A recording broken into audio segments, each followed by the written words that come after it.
the Bible. Is it hard to understand? When it comes to reading the Bible, the first thing that comes to mind is the fact that this is the Word of God. The seals have been broken, and the truth is here. And when we go throughout the scriptures, when we go throughout extra biblical records, we find that the language that God employed, that He used to create the heavens and the earth, was the Hebrew language. Christ said, I came for the lost sheep of the house of Israel. But yet no one, no religious leader, no religious church out there anywhere can now identify the 12 tribes of Israel. Can we? God is quite simple, but it seems as if man makes understanding Him hard. What are those mysteries? The truth of your book and the truth will make you free. The Hebrew and Bible Academy, you're invited.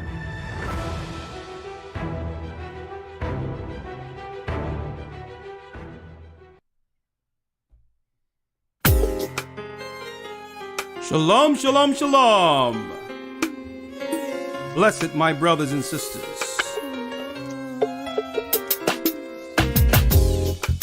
The East is where we're from. Come on. Hit the like button, brothers and sisters. Come on. Israel. In 721 BC. 721 BC. The Assyrian king, he took us down, we fell. With a great escape we went through the Euphrates. The Lord held the water still. Shalom, shalom. To a Good to land see you where all. no mankind dwelt. Seemed like it was we forever. went. The 12 tribes of Israel. Who we be Manasseh, the Cubans, Ephraim from Puerto Rico, Naphtali from the Isles of Hawaii. The Lord is calling back Israel. Zebulun from Panama, Gad, the North American Indians, Simeon, the Dominicans, our highest gathering Israel.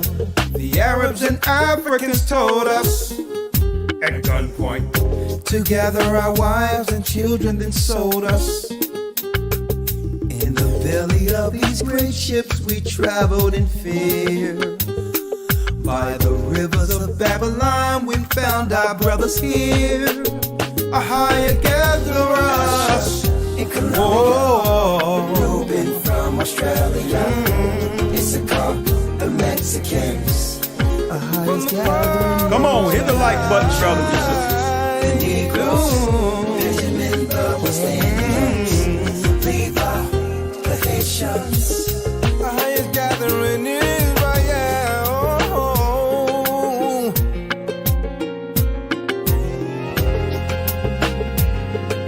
Most High's gathering Israel. That's right.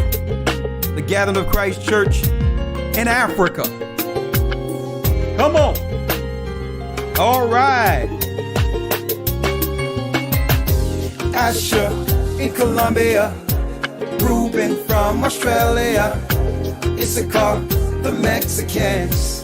That's who we be Judah, the Negroes, Benjamin, the West Indians, Levi, the Haitians, Manasseh, the Cubans, Ephraim from Puerto Rico, Naphtali from the Isles of Hawaii. The Lord is calling back Israel. Zebulun from Panama, Gad, the North American Indians, Simeon, the Dominicans, our highest gathering Israel. That's right, brothers and sisters. The Most High is gathering Israel. I'm Elder Rick Harshaw of the Gathering of Christ Church, here with our your weekly broadcast. And hey, what a broadcast this will be. All right, I'm getting everything together. I don't want to miss anything. Yeah, all right, all right, all right, all right. It tells us in the book of Luke 15 and 19. Hey, it tells you right here, I picking it up from last week. That's right. Likewise, I say unto you, there is joy in the presence of the angels of God over one sinner repenting. For the one sinner that repenteth. Hold on, let me put this out here. Let me put this over here. Brothers and sisters, what a glorified, what a great week this is. You see the title, All Praises Be to the Most High. I'll wait for a few more of you to come in right now. All right, we have a lot of people in the chat. And we have what? Let's see the numbers here. Hit the like button for me as you come in. You can see the title, The Most High is Calling Back Israel. And today we're going to discuss a groundbreaking, monumentous moment in prophetic history. That's right, the Gathering of Christ Church, due to the great efforts on the ground, starting here in Babylon in America, with myself. Really, it was Elder Gocc who started with the African Committee to have discussions on setting up a church in Africa. And hey, let me give a round of applause out there real quick. We're going to have the elders on, Shapat, as well as Gabar, Elder Lawyer.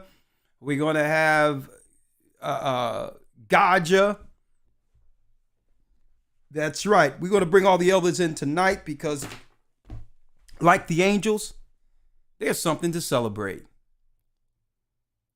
That's right. Elder Shapat as well as Elder Gocc put feet on the ground in Ghana and did what? That's right. Baptized in the name of Ahia, Bahashim Yeshaya, Wa, Rawak, and there's so much I would like to discuss on that, but, I want to make sure they are part of the discussion. And yes, it feels good. Yes, it feels good. Yes, it does. Isaiah 43 and 1 reads, But now thus saith the Most High, the Lord, that created thee, O Jacob, and he that formed thee, O Israel. Listen to this. Formed thee, and he that formed thee, O Israel, listen, fear not. Fear not, Israel, for I have redeemed thee. I have called thee by thy name. Thou art mine. Speaking of his original people. When thou passest through the waters, I will be with thee. And through the rivers, they shall not overflow. They shall not overflow thee. When thou walkest through the fire, thou shalt not be burned, neither shall the flame kindle upon thee. For I am the Lord thy God. I am the Lord thy God, the Holy One of Israel. Listen to this. The Holy One of Israel, thy Savior, I gave Egypt for a ransom, and Ethiopia and Seba for thee. Since thou wast precious in my sight, thou hast been honorable. And I have loved thee, therefore I will give men for thee, and people for thy life. Oh, this is strong. Fear not, for I am with thee. I will bring thy seed from the east and gather thee from the west. And I will say to the north, give up, and to the south, keep not back. Bring my sons from far and my daughters from the end of the earth. That's right, brothers and sisters. It was prophesied that we're the beloved of the Almighty, and at the very end, the Most High would begin to bring back the children of Israel with the true gospel, not the lies that have been taught for years while our people slept. while God's people, God's true people, slept in captivity. No longer will we be under the I would say the spiritual bonds of Catholicism, of Islam. The Most High is breaking the strongholds off of his people and have redeemed the children of Israel. And we, the gathered of Christ Church, are helping to break those bonds. Going overseas, going to other places, baptizing in the name of the Son, Father, and the Holy Spirit, and bringing God's people back to him with the true doctrine, which was established before the Romans came and infiltrated. Before the Roman infiltration, folks. The Catholics lied. They lied to us, brothers and sisters, outright. They lied. The universal religion is really the Babylonian religion. They straight out lied. They lied and claimed that Peter was the first bishop over the Catholic Church. Liars. Liars. How do we know that's a lie? Because Paul established the Church of Rome, not Peter. That's how we know they're lying.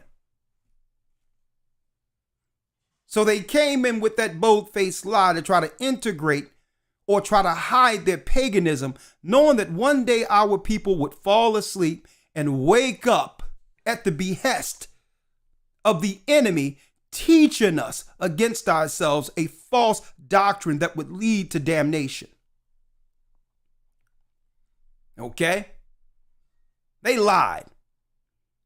Say it straight out. Well, everything that Peter binds on earth is bound in heaven. And they stole that by saying that he was the first bishop over the Catholic Church. Liars.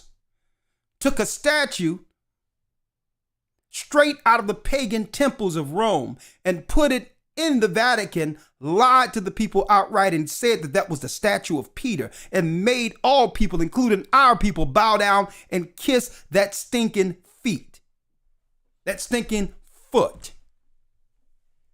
But no more, brothers and sisters. Y'all seen that video we did years ago, which will be actually updated, from Babylon, Rome to America. Not really when it comes down to teaching on a serious level. We had the books in front of us. Listen, it was no bells and whistles, no OBS, no platforms, just us with one dinky camera, one little camera with the books open. From Babylon, Rome to America. But now it must be revised based on what the Most High have done here in Babylon. The truth from Babylon to Africa. Who would have thought? Who would have thought that the sons and daughters who were carried over the waters would one day come with the knowledge in a foreign land with the true gospel to come help break Africa from its stronghold, its mental bonds that's over them, controlled by Ishmael and Esau through the two religions, Islam and Christianity. Who would have thought that the truth would come from what? Those who were slept, left for dead, carried over the waters, left for dead, and we would go back, and the Most High in the end days would go back and send us back to help free the minds of the true children of Israel in Africa. Who would have thought that? The Bible told us that would happen. The Bible said it would happen. I'm in the King James Version, but follow me. If you have an NIV or any other version outside of the King James Version, guess what? Get rid of it. Okay?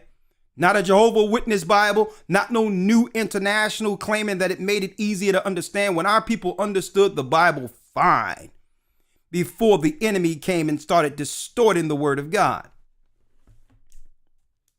with their false doctrines. And I'm going to tell you, the enemy The enemy is furious right now because why? They're orbiting on the outside. They have no more control like they once did over our people.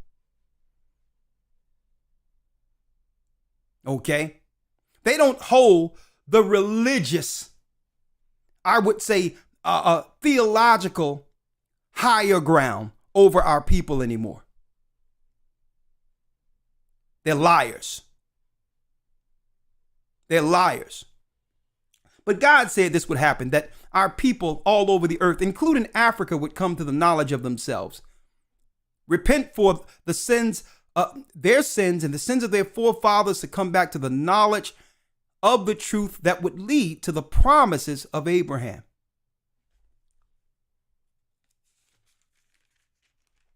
Hosea 1:10 reads, "Yet the number of the children of Israel shall be as the sand of the sea, which cannot be measured nor numbered. And it shall come to pass that in the place where it was said unto them, Ye are not my people," in that place, "there it shall be said unto them, that ye are the sons of the living God." Of the living God. Now, let's make this clear, and I'm going to go over a lot tonight before I bring in the elders. Who were we before Africa? See? They would have us believe that Africa is the motherland. Wrong answer. No, it's the wilderness. It's part of the wilderness that we fled into running from Roman persecution. The same liars who lied to us about this new brand of Christianity, these pagans. Okay, these pagans. They came against our people. It's called the desolation of abomination, written of in the book of Daniel. It was the Edomites, the Roman Empire, who came against our people in 70 AD under Vespasian and Titus, and began to sack our land, destroy Jerusalem, and raid the temple. They took all the gold out of our temples, the European demons did, to build the Vatican. They created, before the CIA and before these new groups, MI6, CIA, and all these other groups they have now, they were predominantly working through espionage later on to continue their destruction of our people through the likes of the Knights Templar. Oh, you thought we didn't know, huh? And the Jesuits.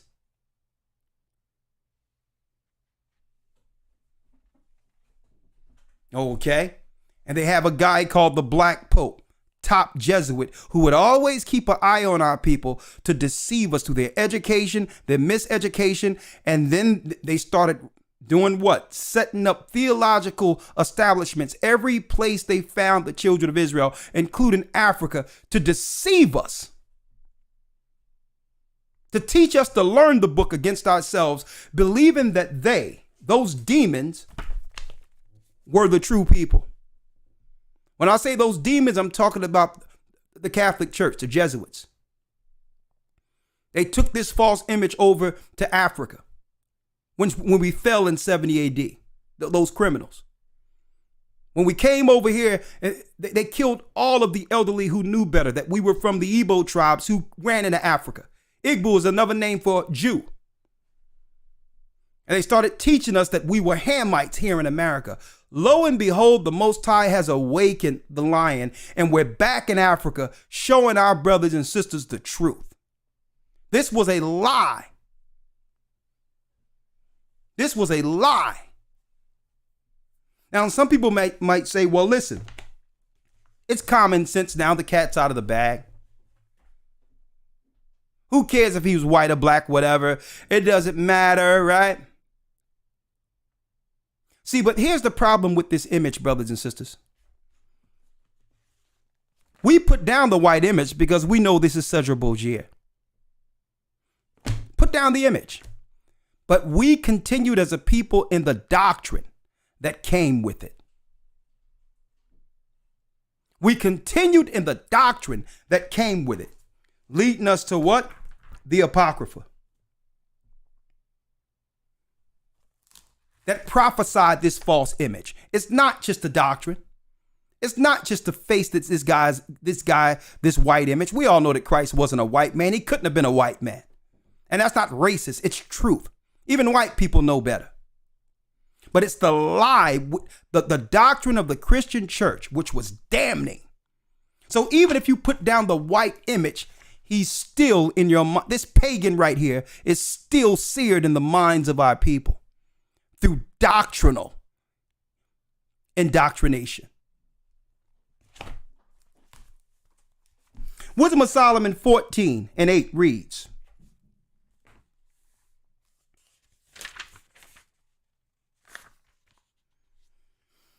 Wisdom of Solomon 14:8 reads, let me put up this satanic guy right here, Satan's son, Cedra Bogier, while I read this.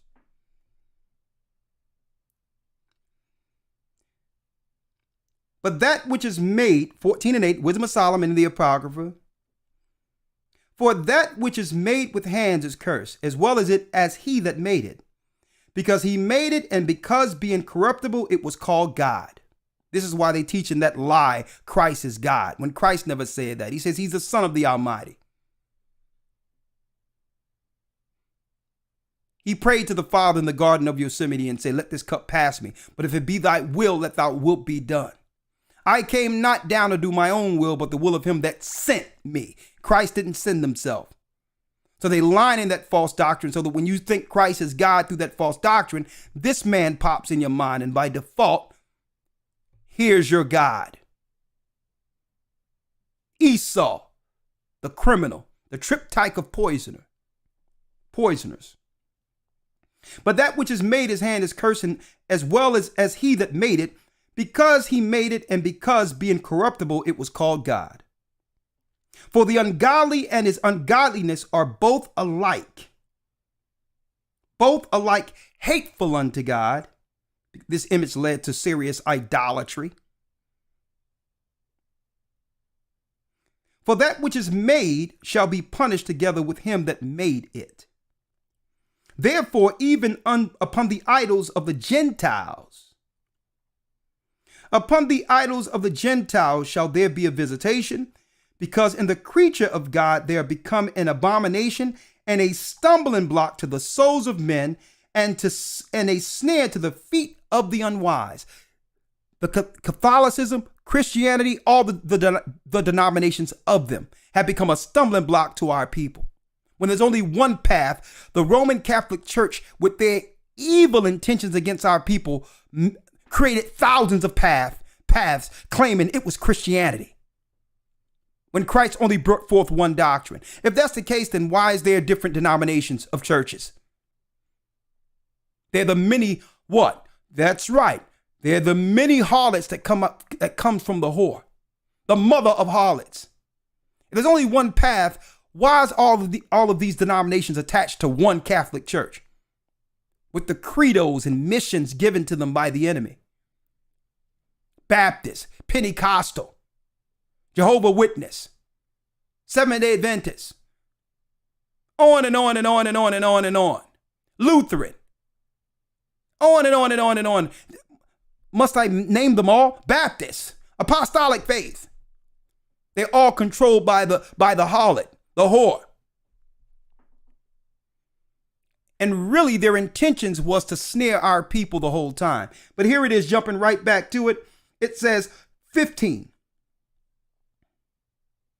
For a father afflicted with untimely mourning, when he had made an image of his child, soon taken away, now honored him as a god, which was then a dead man, and delivered to those that were under him ceremonies and sacrifices. So you can put down the white image, but you're going to continue with the ceremonies and sacrifices. Even if you think he's a black man, you're still doing what? Christmas, Easter, Sunday worship, pagan days that were brought with this evil man right here. And what was it? The 21st verse. Wisdom of Solomon 14:21. And this was an occasion to deceive the world. And this was What an occasion to deceive the world. But you didn't know what y'all counted out in your within your all of your pride. What you counted out were the prophecies that one day the Most High would begin to do. What? Raise Jacob out of his grave. Out of his grave. Now, these records been out there for a long time before I bring in my elders and other brothers. A lot of what I'm going to talk about there, brothers and sisters, been out there for a long time. What been out there? Oh, let me get rid of that. That was from last week. May that brother rest in peace.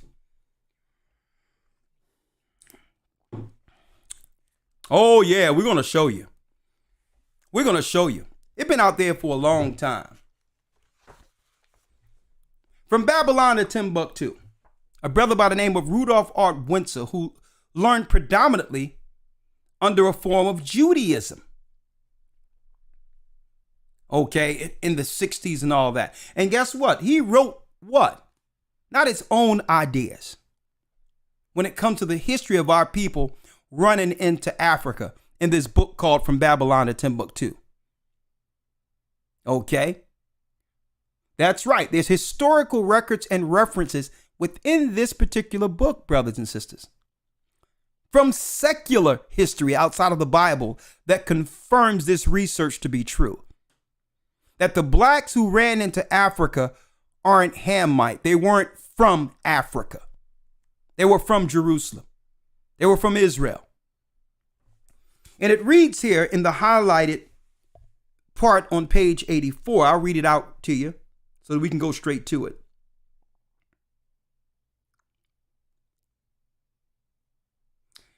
In the year 65 BC, the Roman armies under General Pompey captured Jerusalem in 70 AD.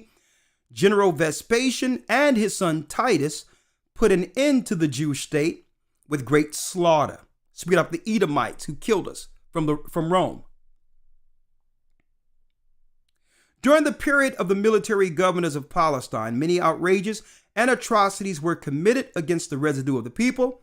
And during the period from Pompey to Julius, it has been estimated that over 1 million Jews, 1 million Jews fled into Africa. Why do you think they systematically keep Africa a third world country? This is their plan for wherever we are in the earth before they totally come. That's right. The last siege against Israel all over the earth. Okay. This was their plan the whole time. Out of nowhere, they talking about Ukraine when our people are suffering in Africa and the whole world is silent. Silent. Where even the politicians cannot even stand for their own people. Why? Because if they try to stand up for their own people in Africa, that's right. All subsidies and finances and financial aid will be taken away from even the politicians, and they'll starve the people out over there. So they're at the behest of the Edomites government who've made them third world. But Christ had a plan. The Bible has a plan.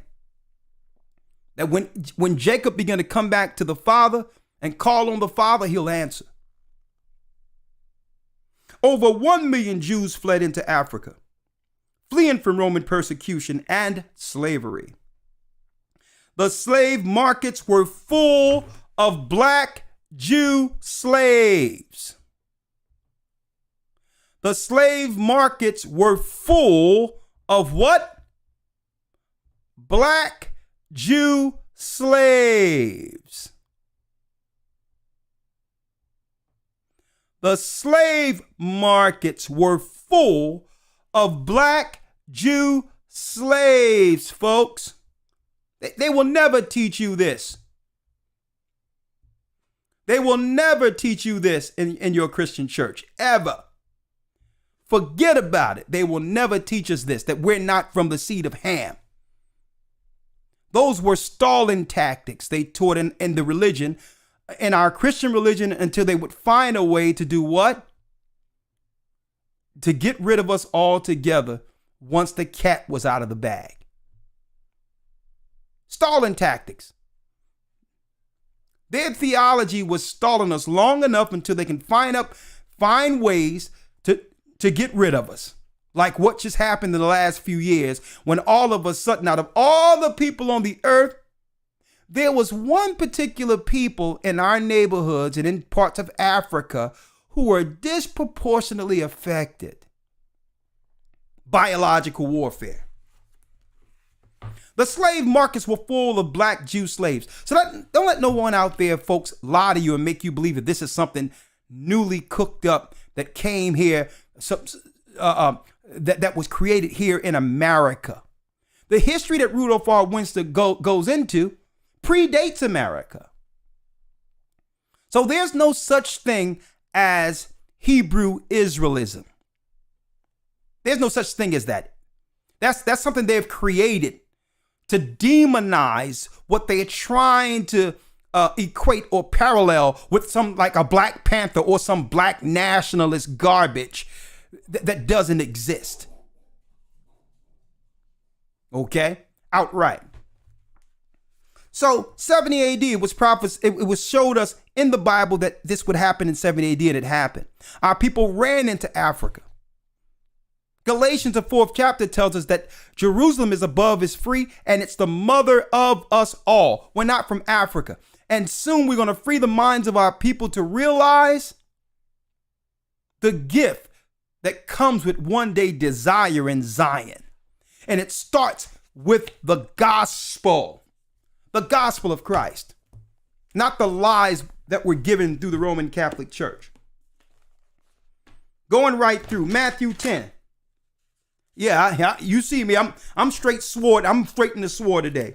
I'm just dealing with the sword here. The Holy Bible, King James Version. Matthew 10:5-6 reads, "These 12 Jesus sent forth and commanded them, saying, Go not into the way of the Gentiles." The original mission wasn't to the Gentiles. It wasn't until after Christ's death that it was decreed to go throughout all nations, everywhere, baptized in the name of the Father, Son, and the Holy Spirit, Jews and Gentiles alike. And that's why the gathering of Christ Church, that's right. Even though the enemy have lied to us with false images, which were white images and all that, the Vatican, with the intentions of the Jesuits and others to destroy our people. Why do you think they're so focused on our people learning we're Israel? Why do you think they're so concerned? Why do you think these apologetics and all that? Because why? They're no longer the authority.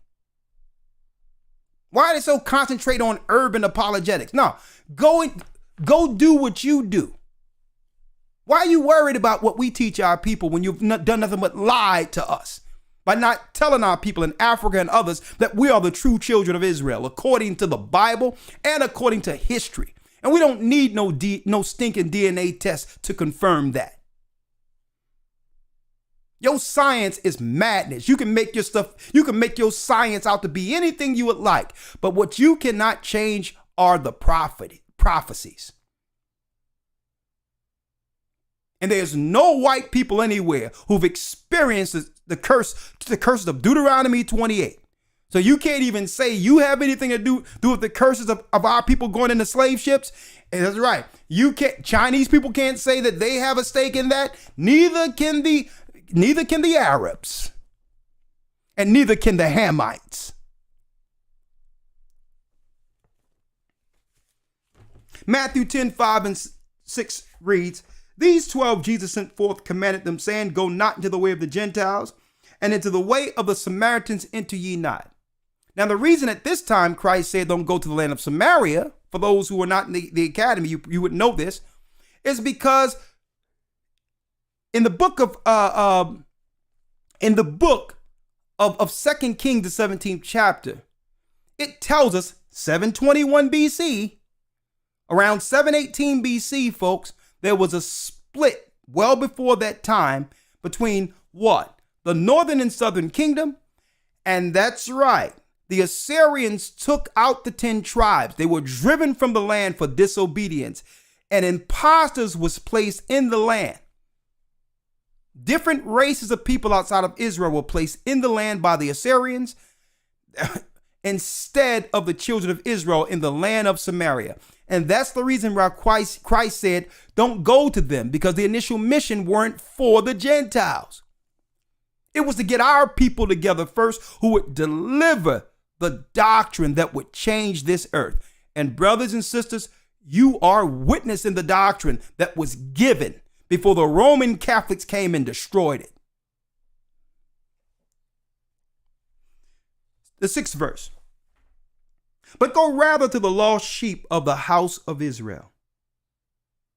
And as you go preach, saying, tell my people that what? That the kingdom of heaven is at hand. Oh yeah, I'm about to pull in the elders in 1 second. Oh yeah, oh yeah, oh yeah. Yeah, this is reason for celebration. Why?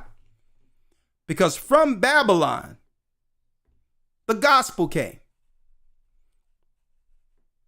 Ezekiel 37 prophesied that we would do what? We would raise out of our graves, out of the valley of the dry bones, and stand up as the children of Israel at the very end. To do what? To bring back Jacob to the Almighty. See, that's a real servant's job. Don't let the Christian church lie to you and make you believe that there's a such thing as a spiritual Israelite. That's utterly ridiculous. Why aren't there spiritual Ishmaelites or spiritual Edomites or spiritual? You see what they do when it comes to us?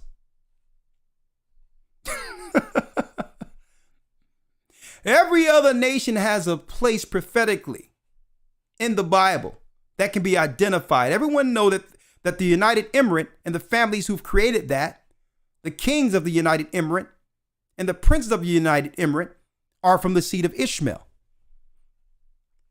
Right?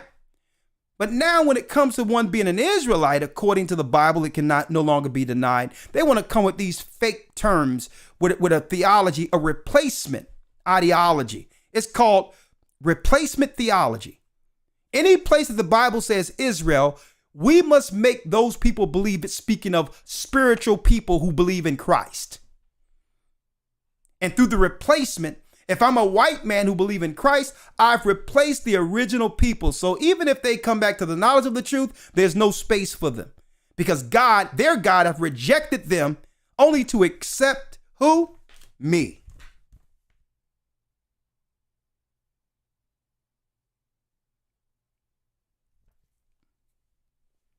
Oh yeah. The devil is a liar. They are furious, brother. You know they're furious. And we know the enemies are looking. We know they're looking. So since they're looking, they probably want to see this real quick. From Babylon to Africa. The Gathering of Christ Church, Gocc, Ghana.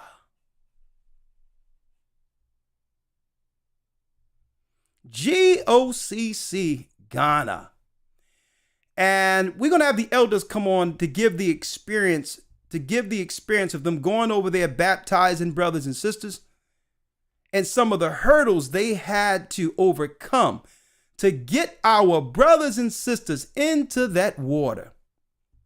And family, that's right. Our brothers and sisters from Africa would like to say hello. The children of Judah. Tree. Praise the Most High. Welcome to Ghana. All right. Okay, what they say? What they say? Tree. Praise the Most High. Welcome to Ghana. All right. Praise the Most High. Welcome to Ghana. Welcome to Ghana. And you know what? It's not, listen, brothers and sisters, we are in Mexico. We're in the South America. We're all, let me tell you, we are in Eastern Europe, the Grecian islands, All praises be to the Most High, because the Bible says this gospel must be taught throughout the four corners of the earth, and then the end shall come. Proving that the Catholic Church didn't do the job, because they're everywhere causing havoc, yet we're still here. So it was talking about Judah rising, the Israelites rising, and coming to the knowledge of the truth to a degree where we would begin to baptize and bring back the 144,000 leaders that was prophesied in the end according to the scriptures out of the 12 tribes of Israel. And these peaceful men who were chosen to deliver the true doctrine that was destroyed by the Romans, that's right, would also become a light to the Gentiles, to let them understand what the sweet taste of truth is. Because the Gentiles are fed up too. They've been lied to the degree where even the Gentiles have put down the Bible. Okay, hold on. What our brothers and sisters like to say to you here in America? Huh? What? Let's do it again. Right. Let's do it again. Tree. Praise the Most High. Welcome to Ghana. All right. Praise the Most High. Welcome to Ghana.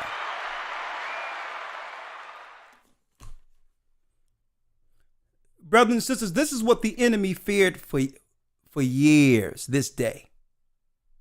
This day where they could no longer lie to our people with false religion. That Judah would begin to wake up. Benjamin, Levi, Simeon. See, they feared this, brothers and sisters, for a long time. That's right. Israel has crawled out of the grave. And guess what? It so happened, folks, and this, I'm gonna tell you in particular why they have their eyes on stuff like this. Brothers and sisters, there's more people here than when we started in Philadelphia. In this picture right now is more people than when we started here in Philadelphia, in Babylon. So imagine how this is going to multiply there. And already they have more people that was baptized today than when the church first started. Huh? Oh, yeah. Oh, yeah. Hey, folks. Speaking of that, before I bring the elder in, Edom, we got you, buddy. That's right. Ha, ha, ha. Oh, yeah. Hebrew Bible Academy, who is Edom? The Roman Empire of the Edomite, right? Oh, no, we got some more for you, buddy. The Talmud Unmasked. We're going to be going into some of what you didn't know about Judaism in the academy. The mysteries of the prophetic history of Esau. Oh, we know who you are, buddy. We got you. We caught you red-handed, right? Oh, yeah, there's more. There's more. The inventing of the flat earth, Columbus and modern historians. And we're going to go into this to prove that the flat earth was always a deception that would get us off of their true intentions for traveling, which is colonizing. So that's a buzzword for the satanic elites. When they put the flat earth and people start believing it, it's a distraction for them to do something over here prophetically you're not paying attention to. The flat earth is a bunch of garbage that was created as a distraction. Remember that Christopher Columbus traveled the earth to prove it was round because there was a myth that you may fall off the flat earth? Yeah, we're going to be going into that in the academy. May 22nd. Oh, hey. I got to hold this one. Germany and Edom. Everything they told you about Germany isn't true. There's a theater that came with television that had them sell us a lie. Germany is part of the 10 horns. Any news you hear that Germany was against America and all that old other stuff, and it's all a lie. It was an Edomite plan to take the empathy off of our people and put it onto others. Hey, before demonizing and destroying our people. Hey, that's right. These and more will be discussed in the next Hebrew and Bible Academy. Okay? This and more. Right? Let me put that to the side. The Eusebius. The history of Christ's lineage. It was a lie when they claimed they didn't know who Christ's father was. They knew, the Romans knew who Christ's father was, but they were looking to push, that's right, the virgin birth that stemmed all the way from ancient Babylon, Semiramis, then Diana, to be worshipped as a queen mother over all people. So you're not looking at Mary at all when you see the Roman Catholic Church. You're dealing directly with Semiramis, Nimrod, Tammuz, and the virgin birth, and they had the history at the beginning of the Catholic Church had the history where our people brought what? Records to prove who Christ's father was. And the lineages leading all the way to David. Oh yeah, if you want to know who it is, I'll tell you what. Hebrew and Bible Academy, we're going to give you the history. Do anything you want to do with the history. But virgin doesn't mean the definition that they're giving it to you here in America and in the Western world. Virgin doesn't mean a person who have never had intercourse, according to the biblical definition. Virgin means a woman of what? Marriageable age, according to the Bible. That means when she's in her flowers and able to have children, she was considered a virgin, being severed from the rest of the women until the father would find eventually down the line a husband for her. Okay, that word virgin separated her from being a child. She would have desires to one day bring forth family. So the fathers would have, well, I got a virgin who got to be severed from, she's no longer a child anymore. So now we must move towards one day finding a husband for her. So that label virgin was a woman of marriageable age, whether married or not. Once the father gave the daughter, listen, once the father gives the daughter over to a husband, she still for a time, even after intercourse, is considered a virgin. That and more in the Hebrew and Bible Academy, May 22nd. And a matter of fact, what's wonderful about this is we have some testimonies tonight. A lot of these brothers and sisters are able to teach in Africa. Let me get rid of that. Hold on. In Africa, he keep coming up. Let me get rid of this one here. Let me get rid of this. Hold on. May the Most High bless his soul. Right here. A lot of these brothers and sisters are able to teach in Africa. Why? Why? Because a lot of them were in the Hebrew and Bible Academy learning over there.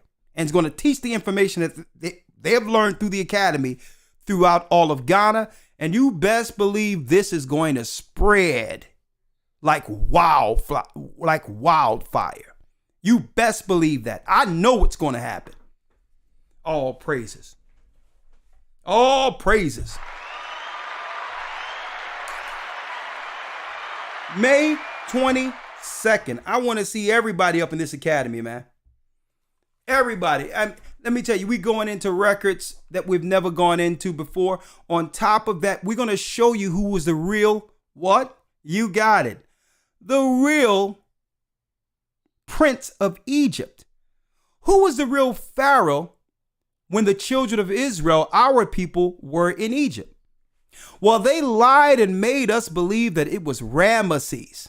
It wasn't. That was a lie. So they can distort so that they could purposely distort the historical timeline of our people being in Egypt. Ramesses the king was not, the Pharaoh was not Pharaoh when the Israelites, when our people were there, and we know who that king was. That's right. Week 5 of the Hebrew Bible Academy will be teaching the Hyksos, the Israelites in Egypt, since we're going into Africa. Since we're teaching about Africa. Oh, that's right.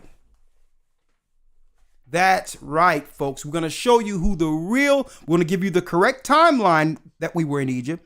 And the fact and the key linchpin of it all was them lying, claiming that it was Ramesses during the time of Moses. That's a lie. The Bible doesn't say that. It said city Ramesses, showing a geography of an area that would later be named Ramesses. But he wasn't the Pharaoh. The Bible never states that Ramesses was the Pharaoh. I'm going to go into that and more. You want history? The Hebrew and Bible Academy has it all. History, Bible breakdowns that you've never seen before. On top of that, Hebrew and the news is like none other. And there's no way we can put up a lot of what we teach there under YouTube's guidelines. It's an impossibility. Okay. So it so happened that even if we wanted to, we couldn't put it out there anyway. So if you want to be in this class, don't miss it. Okay? We know who the Israelites are throughout the four corners of the earth, and we're going to show all nations and their phenotypes who are at the Tower of Babel, so that our brothers and sisters will know every race of people when they see them. Don't let anyone fool you into believing that race doesn't matter. Race for them means everything. It's how they establish the caste system. That's how they establish who's going to be on the bottom and what people will rule, leading to the pinnacle of their pyramid with the all-seeing eye of Lucifer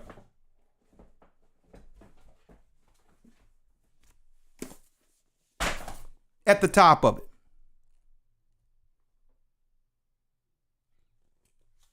Hey, you don't want to miss this academy, but hold up. Israelites in Africa, our church was baptized in Ghana, and it's, yes, right, a reason for celebration. Yeah. Hit the like button, because there's a lot we want to talk about today. We got about 2,200 people in. Hit the like button for us. We really appreciate it. We're going to go to the phone calls, but before we do that, let's see if I can bring the elders in.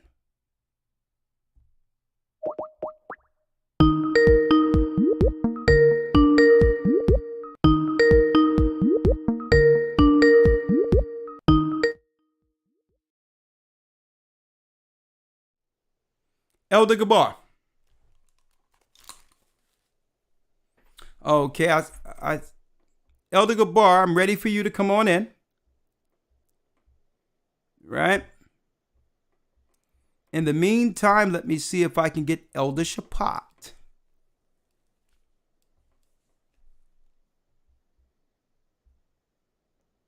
I'm ready when you are, Elder Gocc. I cannot hear you. All right, I get Elder Lawyer in here. Can you hear me now, Elder? I can hear you now, but there's no video. Okay, let me fix that. Okay, let me see if I can bring in Elder Shapat. And you know, I want to get them in and out of this because it's very late here. I think they're 7 or 8 hours ahead? It's 11 o'clock over there now. It's 11 o'clock? Yeah. Okay. Shalom. Shalom. Let me bring in my brothers from the same mother. Well, at least from the same loins of Jacob. Let's put it that way. All right, let's do this. Let's see how we can do it. Let's see before the calls and all that come in. 1 second. Where's Elder Gaja? Oh, that's what I'm looking for. Are you Yeah. All right.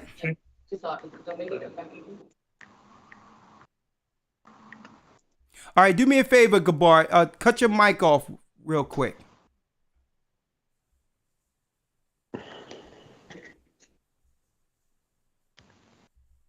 Are you with us now? Yes, sir. Let's see here. Hold on. No, your mic is fine. I've seen you talking on the side. It's we're live. The broadcast is live. So, Sorry. all right. Elder Shapat. Where's Elder Gaja at? He's having a little bit of internet Difficulty. troubles. Okay, that's fine. That's fine. So you can fill in. You can fill in. That's fine. I got us all in here. Elder Lawyer, I know you heard the news, right? Yes, sir, I have. All praise and honor be to the Most High. I know this is something that we've been looking to do for a long time. We've been talking about for years. And to finally see it formulate and come to fruition. So definitely a blessing. And you know what? They know they were Israel. There's been rumblings in Africa a long time about the knowledge of our people being Israel there getting suppressed by mainstream religion like Islam. That's why they sent Islam up in there. And Christianity and forced the sword on our people. Elder Gabar, I would like to say thank you because you were you were the brother, Elder, who came with the idea for the initiative. Elder Gabar, give it up to you. Thank you, Elder. Yeah. You know, but I really got to give a shout out to Sister Deborah. Sister Deborah from upstate New York. She's actually originally from Ghana. And to be honest with you, she was the first one of our church that I know of that was always dropping seeds in Africa when she used to visit her family in Ghana. She dropped flyers. She got me in contact with people. She was there waiting for, she used to go back and forth because she had family in Ghana and she used to live upstate. But she was waiting patiently. And let me tell you how patient she was waiting. She was with us in the first Passover we did in Brooklyn back in 2011. So that's how long she's been with the church. And she's always calling me from time to time saying, Elder, we need a word in Ghana. I'm my family, they're listening to Elder and we got to get a church up there. So finally, now that we got one, I know she's ecstatic and happy, and I'm happy for her because, you and I have spoken for many years, Elder. You know my thoughts. We should have, my feeling, we should have been in Africa years ago. We should have been in Asia. We should have been, I'm more excited to set up churches outside of America than America. I'm not, I'm still get excited when we hear a new body growing in the States, but it's a different feeling when you hear outside of the States. It gives you a global feeling, a global, national, international feeling. So, you know what, this is going to be a global church. And that's, the fact that Elder Shapad, Elder Gaja, went to Africa, the Middle Passage and began to preach the gospel there and baptize people. These are exciting news, man. Exciting news. I can't wait. Go ahead. I'll be going there behind you guys. I'll be there soon. I want to go to Africa. I want to go to the Middle Passage too. Simeon was there too. So we want to go there too. All praises. Man, that would be absolutely awesome. And now, the man of the hour, Elder Shapat, give us what they call the tea. Give us the experience going over into Africa, what you had to go through, and you said there was many obstacles to get brothers to the water. I know the brothers and sisters would love to hear your testimony, your experience of how the Gathering of Christ Church is now in Africa with you being over there. So, you talk about some reporting. I hope you're going to be ready for the academy with that news, man, because you got to get reared up. I know you're going to have some news being over in Africa, but give us some insight of your experience and how did this all come to pass with the Gathering of Christ Church now being in Africa. How did the brothers and sisters receive you? What is the spirit over there with them? And I knew, I'm going to give them big hugs when I get there. But just give me your whole experience, Shapat, if you may. All right. Knowing the time constraints, I try and keep my sometimes lengthy words short. But with the first thing, first and foremost, like you touched on, a lot of plans have been made spanning years to reach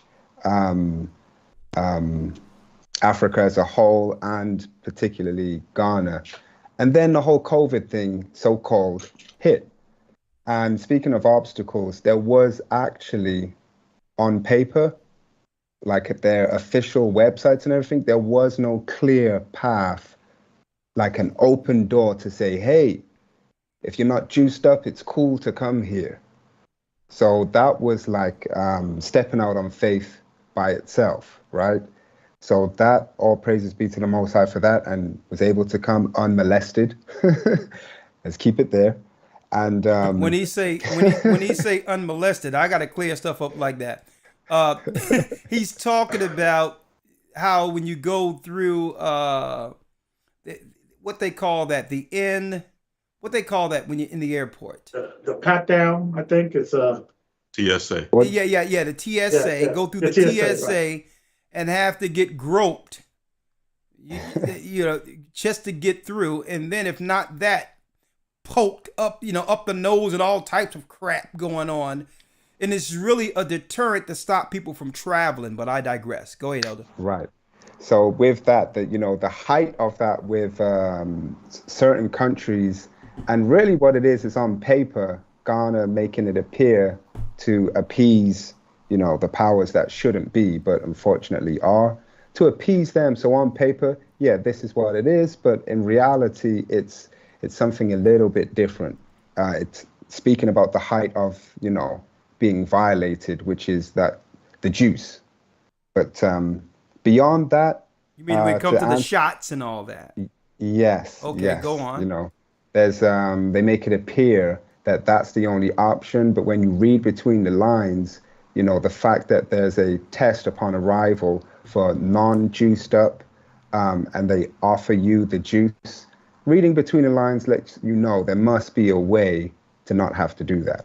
And you lo and found behold, the way. Yes. You found the way. Yes, Good. we all found a way. Yes, all the brothers that Elder Gaja and Deacon Dale that came, and myself, we found a way. All praises be to the Most High. Now, getting to the people, yeah, my experience has only been, well, fruits of the Spirit. We just did first fruits. My experience to date has been nothing but humility and a lot of the old traditional ways. Like my Jamaican, I haven't been there in very many years, but growing up around the older generation, my dad's 79, believe it or not, but there's an older generation within Jamaica where you always say good morning, especially to the elderly. You say good afternoon, you say good evening, you always greet people. They have that here. And what's crazy being here, everybody sees it. Elder Gaja will tell you the same thing if he hasn't already. It's literally like you're in Jamaica. These people have to be the same tribes as those that went to Jamaica. And now, of course, historically, that's where they say the majority of the people came from. But I found out from a brother here told me the etymology of the word Ghana. Guess what it is? What is it? Everybody can Google it. The etymology of the word Ghana is or means strong warrior king. Oh, so yeah, so Ghana will have the majority of Benjamin in that area. In Ghana. They're the warrior class of Israel. So you got Ghana, you have, then we have different parts. You would have Sierra Leone, which would probably be more on the Levi side. Then we would have, yeah, I can see that. Yeah. Yes. So I can see even that. But down go on. to some of the way the Ghanaians talk, and it was pointed out to me, and when you hear them, if you know Jamaican or so-called broken English patois, it's like they're speaking patois when they speak in English, and even some of their Ghanaian words when they're speaking Ghanaian. If you were to just listen, it's almost like patois, which is crazy. But it was beautiful meeting everybody. Well, not everybody just yet, because there's another place we've got to get to for some more baptisms, if it be the Most High's will. But yes, thus far, a-okay, When they seen But you, in because good I know time. a lot of brothers and sisters only seen you over video. Right. How were you received? For the first, it was almost an unbelievable moment, or surreal, with them only seeing us from this side, from the camera, right? Right. Yes. I mean, of course, like other places, nothing but respect. But I think that beyond being, out of the church or part of the academy for so long, or part of the church for so long, outside of all that, I think, based on my experience, that's just in the Ghanaian people. That's who they are. Very respectful people. Well, Shapat, do you notice that since we've all been together, I mean, you were with us since what, 2009, 2010, whatever? Yeah, I think 2008 or 7 or 8 or something. 7, With yeah. these Skype classes. Skype classes, yeah.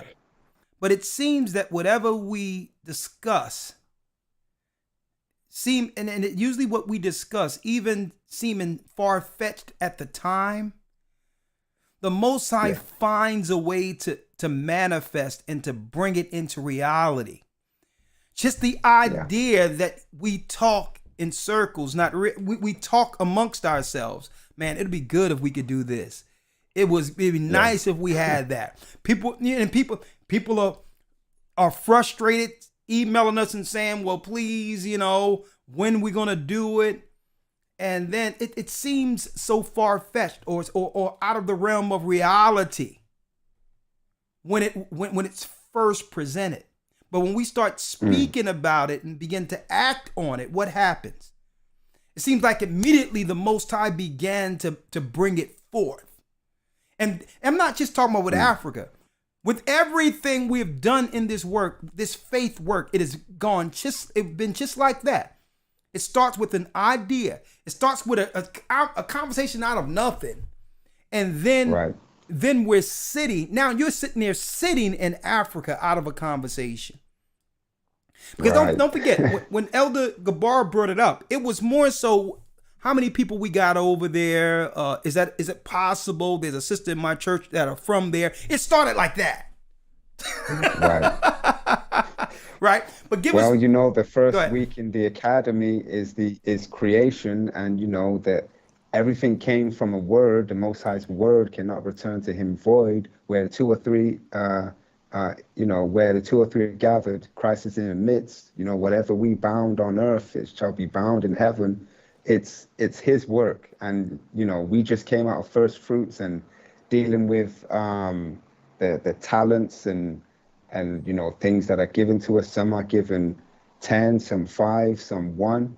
It's all kind of works together for us to be God's servants, to just bring his increase his talents. And it's one thing in particular, Lemuel, some of the point people, you probably have to tell the brothers and sisters who's over there and whatever the case is. Because I'm sure once brothers and sisters know that we have an official place in different parts of Africa, the floodgates are going to open now. And even the people on the side who you didn't think was listening, right? One thing Lemuel sent me a brother over there, one of the main point people who held it down, even when there was no church or nothing there. Yeah. He sent a message based on the time of seasons with the calendar showing forth the real 364-day calendar with equal parts, equal nights from our church.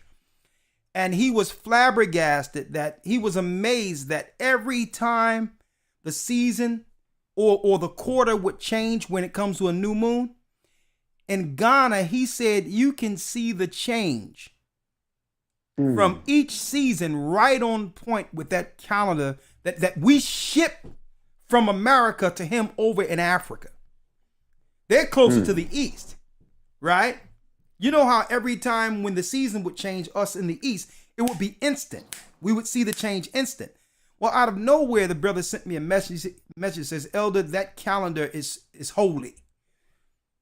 He says from Ghana, when that calendar change, the seasons change. It gives us when to plant, all that. When the summer comes in, he says right on cue from the winter to the next season of spring, instantly with that calendar, that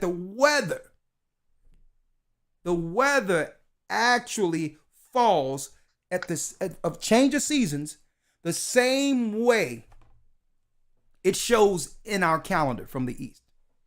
He says, Elder, it's incredible. And I'm like, hey, it's for the whole earth. You just have to be there in the east, because the sun comes up in the east, to understand the weather patterns and how it should feel when the weather changed. Because when we received the law, when we received the command of 364 and all that, it was from the east. Right? Right. But he confirmed what we were talking about for years when it come to that calendar. But off the calendar, you said there was some obstacles getting brothers and sisters to the baptism. Expound. Yeah, so,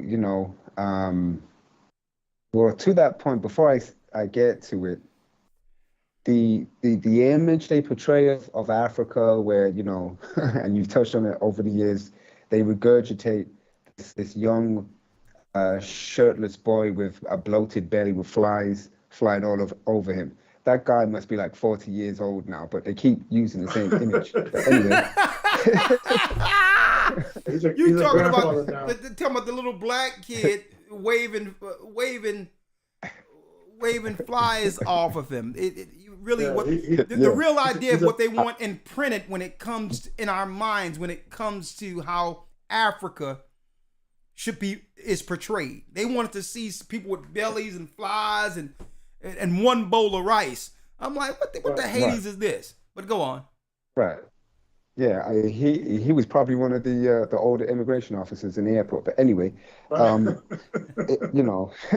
it's they have roads like everywhere else. They have commerce, buildings, malls, you name it, right? Now, granted, just like some of the Greek islands, there are roads that are unpaved, and when they extend the towns and they're building houses and gated communities and all these things, there's a tendency that once they're near completion, then they'll pave the road. So with that in mind, there was this little stretch of long stretch of road, but because of the potholes, Lord, Jamaica is kind of normal that you will swerve. If you're not used to it, you'll be scared, but it's normal. Relax, calm, it's okay. They will swerve to the opposite side of the road with oncoming traffic, okay, to avoid potholes. But it's normal. Everybody knows this. Yeah. Okay. So, but this particular road, there's a street. If anybody's in Philadelphia area, you're going to know what is mentioned here. There's a street, and I can only presume it's probably the same till today, unless they fixed it. But the street where the Philadelphia Zoo is, I know Elder Lloyd is going to know exactly what I mean with the potholes. You have to drive on the other side of the oncoming traffic in order to not have $1,000 bill on your car. Okay, so times that by 10, and that's what this road was. And then the GPS, we had to make a U-turn. There was a change of location, and that was another thing too. There was a location that the water was calmer But it's a thing where not only for the brothers and sisters to have an experience that is the same throughout the world when we baptisms, right? With the water situation, but also the presentation of Ghana to the world and not presented in a way that the media likes to portray it. So there was a lot of working out, you know. I almost fell asleep a few times because today was very tiring. And then the waves where we actually went, the waters were very, very, very strong. Tide wanting to wash you into the shore. And then, of course, when the tide comes back out, but it was the Most High's will, it was the Most High's work. And we, all of us, we got it done. It wasn't just me, it was all of us. The Gaja, the Deacon Dale from Canada. There was another brother, Mark. He was still instrumental in helping. Of course, like you mentioned as well, the local brother here, the point person, Lemuel. I haven't carried a bag since I've been here. Lemuel and Kwame, brother Kwame. I can't carry bags when I'm here. Much and it respect. almost reminds me of what you talk. Yes, it almost reminds me of what you was talking about, Alder, in the early days with some of the older schools, and that following, that you can't lead without first following. And Lemuel, I don't know if you ever seen Lemuel, Elder Lawyer. Man, that can be your twin. That can be your brother. You should see him. You seen him yet? Lawyer? No, sir. No, sir. Man, the guy look just like you. It's crazy. Wow. It's uncanny. Wow. Crazy. Like, we got another lawyer walking around here in Ghana. But man, I know it's late there, Shapat. I really like to thank you for all you do, sacrificing. And see, now I understand when it came to the malaria shots and all that in Africa, it was more so a deterrent. And I believe what they had in place with that was knowing what was going to come down the line now. It was always where if you're going to visit Africa, you have to go get some type of stuff in you. They made you believe that everyone was falling out from malaria. Yeah. In Africa. And you know what? But it's their messaging. It's their marketing. They could market overseas and make people believe that everyone in America is falling dead from chicken pox or measles. It's how it's portrayed. And tell them, listen, you can't come over here unless you got to get ready because, you know what I'm saying? So it's how it's messaged. You understand? And I can see how they put that in place a long time ago, in particular in African countries. Where they would make it where, well, if you're going to go over there, man, you better do this. Not that none of those diseases, not that they don't exist. Right. But we need to find out on the ground, and we're going to have those conversations. How are Ghanaians dealing with the malaria? I mean, is there ways that they actually deal with it without the other stuff? So those are other discussions that I can't have here. But I think it's ironic. It's uncanny. It's more so ironic that there was a thing put in place that would deter you from going to Africa unless you got a shot. And look at where we are now.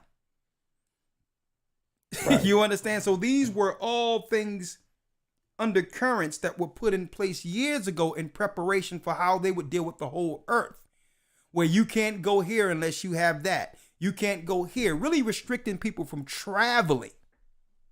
Yep. And see, and this is what they did during 70 AD.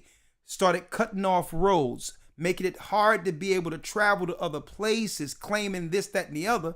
But really, it was a plan to keep the people contained for the armies that were coming eventually. So, but so it's not just Masada or Jerusalem anymore. They have meticulously set this up in all these different countries. One big 70 AD in preparation for what? You got it. Mass death. And engaging the children of Israel. And that's why, let me tell you, This work is way greater than any of us elders could ever understand it. Come. Putting in the work, baptizing people, giving them the word. We're preparing them. Brothers and sisters are being prepared for something greater than us. Being in one mind, one spirit, in preparation. Right before it came down, those who followed the disciples' doctrine knew exactly what to do. And here it is, we're in the same place now, under the same circumstances in 2022, so-called, as we were in 70 AD, before 70 AD, where Nero lied and claimed that it was the Jews who burned cities in Rome. And we know the history lied because it was Nero who was paying people to dress like us to burn cities so that they can villainize or demonize the black Jews that weren't messing with them. And at that point, that was a pretext, that was a false flag that led to now our people accepting the enemy's army to police us within Jerusalem. For the first time, we couldn't police ourselves. And look at our cities. We don't police ourselves. They bring people from the outside of us to police us. Let me tell you, there's nothing new under the sun, and this is what they did in 70 AD. Now they've done it all over the earth and put in what? Now they've put in what I would call a barrier for anyone that travel now. It's really, believe it or not, through this, you have to get a test. You have to get this. Did you get the shot? Let me tell you, folks, these are really virtual, invisible checkpoints. Yeah. That's what it is now. Without them outright saying this is a checkpoint. They're using the pharma key.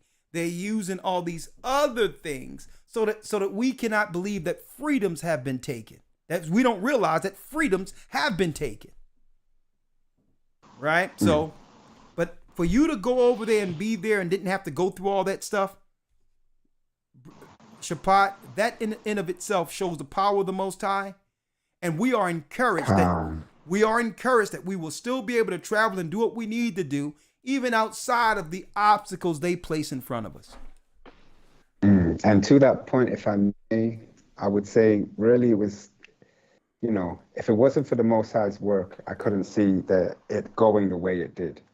So it's one thing to have faith and not move in fear with the warfare the enemy has. Being a cunning hunter, their warfare, speaking of the Mount of Esau, is for the most part psychological, like Elder just mentioned, with the barriers being invisible, but they're there.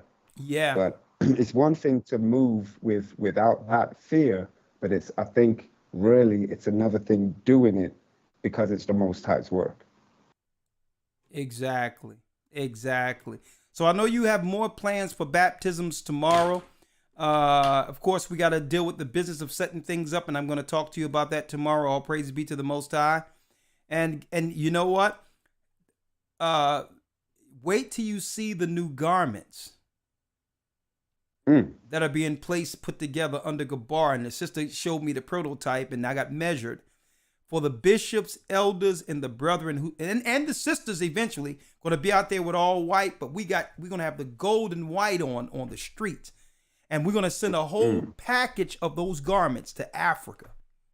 So they don't even need the money or whatever. We're going to send all that stuff to them, full packages of garbs and everything to get it, just to show a presence of the Almighty right there. And it's going to change everything. So get ready. Beautiful. Hey, this thing is, praise the Most High. You have the last word, Elder Shapat, before I go to the calls. That's right. The children of Israel, wake up. Wake up. The Gathering of Christ Church is in Africa. And we're not just there. We're everywhere. Okay, but I mean, I go on. Yeah, I don't know what more to add other than, through this experience thus far with everyone involved, Elder Gocc, yourself, Elder Lawyer, out of Gaja has been wanting to come out for a while. The brothers that are here, Lemuel, for example, I think you mentioned he's been waiting for a long time. It's actually 7 years, I think, which is crazy because that's completion. But, you know, to that point, that highlights patience, brothers and sisters. I know we're speaking, and it is a, you know, a noteworthy day to give thanks and praise to the Most High for these initial works that are happening. And it's only the beginning in Africa and Ghana in particular. That is a blessing. But, you know, I just wanted to underscore the importance of patience and, you know, waiting on ministry in the Most High's work. Not my work, it's not our work, it's the Most High's work, and we should wait and have patience on our ministry. I just wanted to emphasize that because, you know, of course, we're talking about Ghana and it invokes migration, you know, all those things. Well, and just that so that brothers and sisters know that the Most High understand their desire to be a part of the work and do great things, right? But we must wait on our ministry and not get frustrated just because you don't have nothing in your particular location right now. Okay? Right. We're coming. We're coming. Now, the last thing before I Absolutely. get you on, because I know it's very late there, I'm sorry about that. I would be amiss if we didn't discuss, you know, whether or not you've witnessed any intersectional rainbow activity going on over in Ghana. I would be amiss because we all know that when you see this, judgment is not far behind, and it's sickening here in Babylon. We know where it goes. But obviously, in order to aid a lot of these other countries that they've made third world, like Ghana and others, and different parts of Africa, that particular agenda must be a part of grooming the next generation into accepting intersectional behavior. Have you seen that? So have you seen any of that over there, like over here in America? The short answer is no, and we was actually discussing that on the ride back here, and the brother out here, Brother Mark, was mentioning that, you know, I believe they tried to come out here, but they essentially got run out of here. So, but knowing what they do, it's a bit of a war of attrition, so that was their first attempt. But yeah, thus far, they've been kept at bay.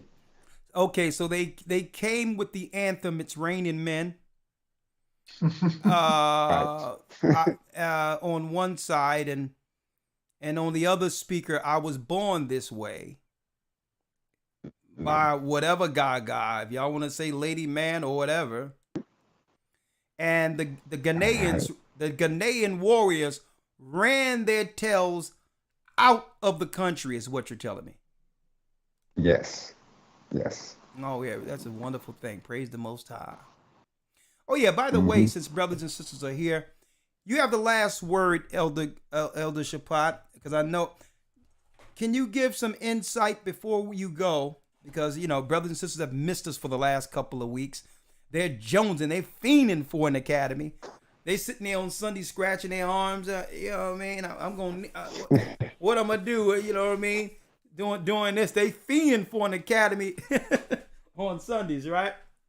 Hold on. Mm-hmm.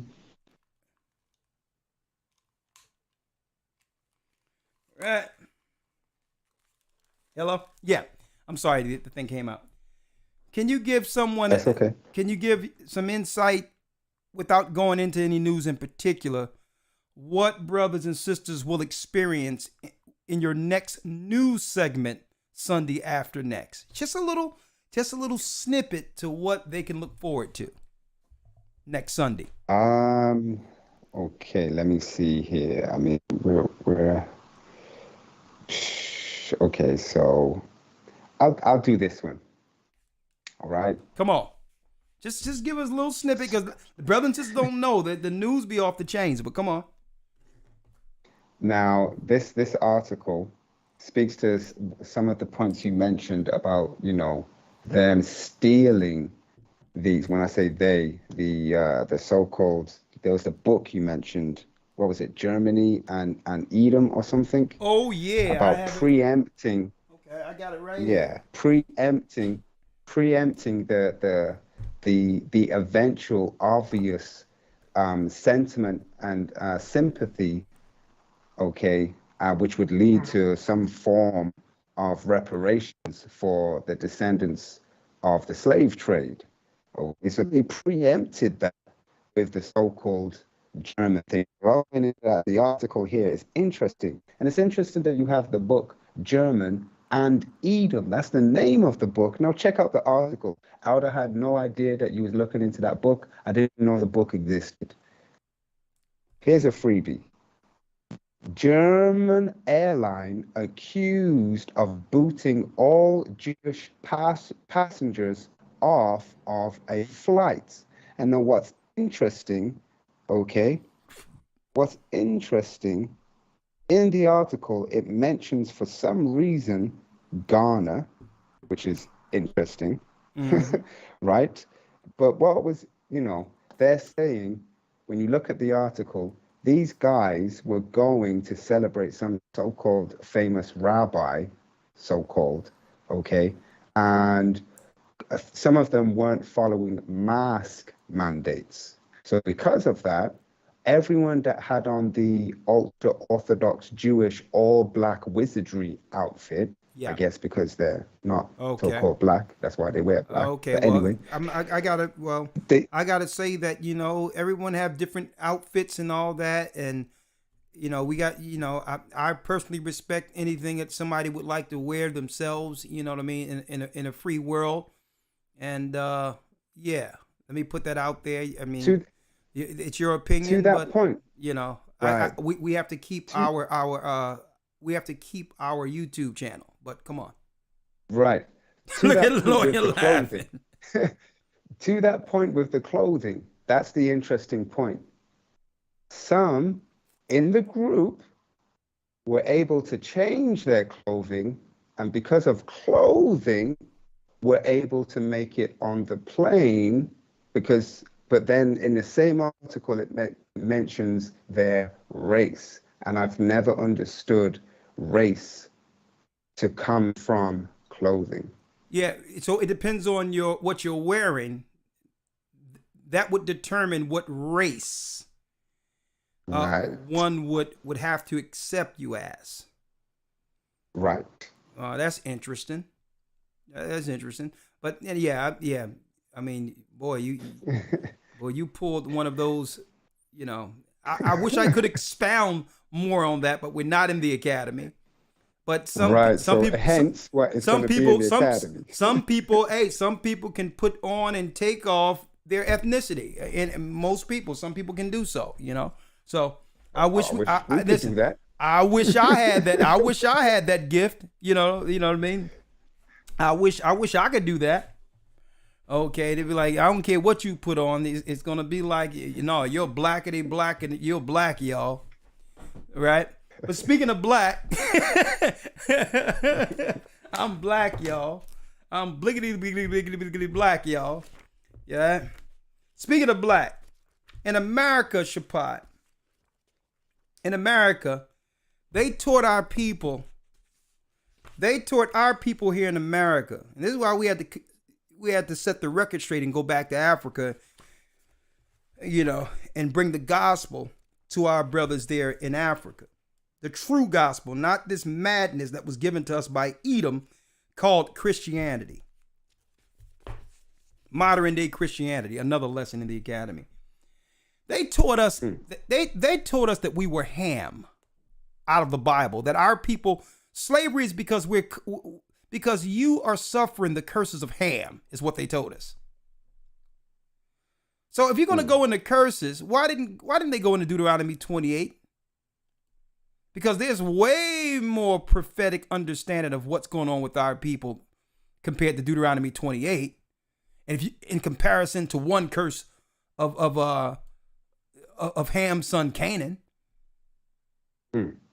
So and now we're in Africa. The Africans know that we're not from the seed of Ham. They're in Africa, right? They made us believe in America that all of Africa is a land of Ham, when it wasn't all of the Hamites cursed. It was only one son out of Ham cursed. That's first and foremost. Right. And they never proved to our people in America that our people are from the seed of Canaan. The cursed son. A matter of fact, Esau had children with the cursed son, with the cursed son's daughter, the Canaanites, and brought forth Edomites. They are closer in blood. They're mixed blood with Canaanites. They're more ham. They're more ham than we are. First and foremost, they made us believe that all of the Hamites were all dark, not realizing there was a curse in the land of Canaan that turned a lot of the Canaanites leprous, white. Oh, who's Edom? I'm dropping that proof. And who's Edom? They took the curse of Ham that's within their bloodline, mixing Shemite blood with the Canaanite blood, and try to put it on us here in America, claiming that we were Hamites, that false theology that the Catholic Church, the Church of Latter-day Saints, the Church of Latter-day Sinners, as well as the Jehovah Witness. I gotta find something for them demons, them you know, the Jehovah no witnesses started teaching our people that we were from the cursed seed of Ham. Our people, and you know what? We funded all of those organizations, all of them. We were loyal to them. And we just wanted them to answer one question. No other people have suffered what we have suffered in this country. Cargo slave ships. Can you tell us a curse of biblical proportions? Can you theologians tell us what happened to us? If it's recorded anywhere in the Bible is all we ask. What happened to us? We went through a curse of biblical proportions here in America, leaving Africa. And you mean to tell me the Bible said nothing concerning this? Right. And these theologians knew. And they purposely did what? Distracted us and misdirected us by changing the conversation, claiming it doesn't matter. That you're not supposed to be looking this way as being a Jew or an Israelite. But in the Zondervan Bible Dictionary, it tells you that, guess what? Even Zondervan, this is a white man. He knew that the people in Africa were Israelites. Ham. Ham. The youngest son of Noah, born probably about 96 years before the flood, and one of 8 persons to live through the flood, he became the progenitor of the dark races, not the Negroes. So even Zondervan, a white man, knows that those who was called Negro in Negro land, Africa, brought into chattel slavery here to the Americas and the West Indies and Brazil and different places, were not from the seeds of Ham, the seed of Ham. They knew that, but the Catholic liars, the Christian liars, lied to our children, lied to our forefathers who were brought over here. It says right here, Ham. Let me repeat it again. The youngest son of Noah, born probably about 96 years before the flood, and one of 8 persons to live through the flood. He became the progenitor of the dark races, not the Negroes, but the Ethiopians. I've met Ethiopian Hamites, and they're not us. And I don't have anything against them, but they're not us. Ethiopians, they're not us. Haile Selassie was and is a Hamite. Ethiopians, they're not us. They're dark, but they're not us. They're Hamites.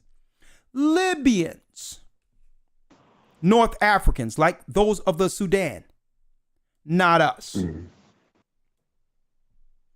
But the it says, and Canaanites. Canaanites are the families in Mount Seir, read Genesis 36, that Esau began to mix his blood with to make what you would call a stronger race that has part Nephilim in their blood. What they would call the Aryan race created out of the mountains was because they mixed their blood with part Nephilim, which the Canaanites mixed themselves with Nephilim. And they became Hori, or the word cave dweller, from Mount Seir by mixing their blood with Hamites. And when they came here to the Americas, they twisted it. They flipped it and told us that we were Canaanites. You are caught, Esau, red-handed. Now the cat's out of the bag. We all know, and our brothers in Africa also understands. You have the last word, Shapat, before you go to sleep. I'm not going to keep you up anymore. What time is it over there? It is, that's a blessing. It's 4 hours difference. It used to be 5. Ghana, by the way, does not do the weird daylight saving time thing. So, but it's a little after midnight. But yeah, I don't know more to say for the last words other than all praises to the Most High for, his mercy, for getting us through all the obstacles that were laid before us to be able to do his work. And there's still more to do these next coming days. Thank you, brother. All praises be to the Most High. Thank you. You keep me posted over there in Africa, and I need more videos, more pictures, more testimonies. And it so happens that, the elite powers were using Oprah as a proxy to get to some of those girls over there, claiming that she want to set up a girls' school, which was really a cover for what happened with Epstein and all that, right? And I'm saying that to say our people cannot believe anything these devils tell us. Right. And that leads us to our Patreon broadcast. Man, it's bad what's going on here in America, folks. The kidnapping of our daughters of Zion will be the discussion this coming Friday. The reason why they're doing everything to separate man from woman, or protect her from particularly a black woman, is so that they can get their hands on our daughters. You'll be surprised how many of our sisters have come up missing.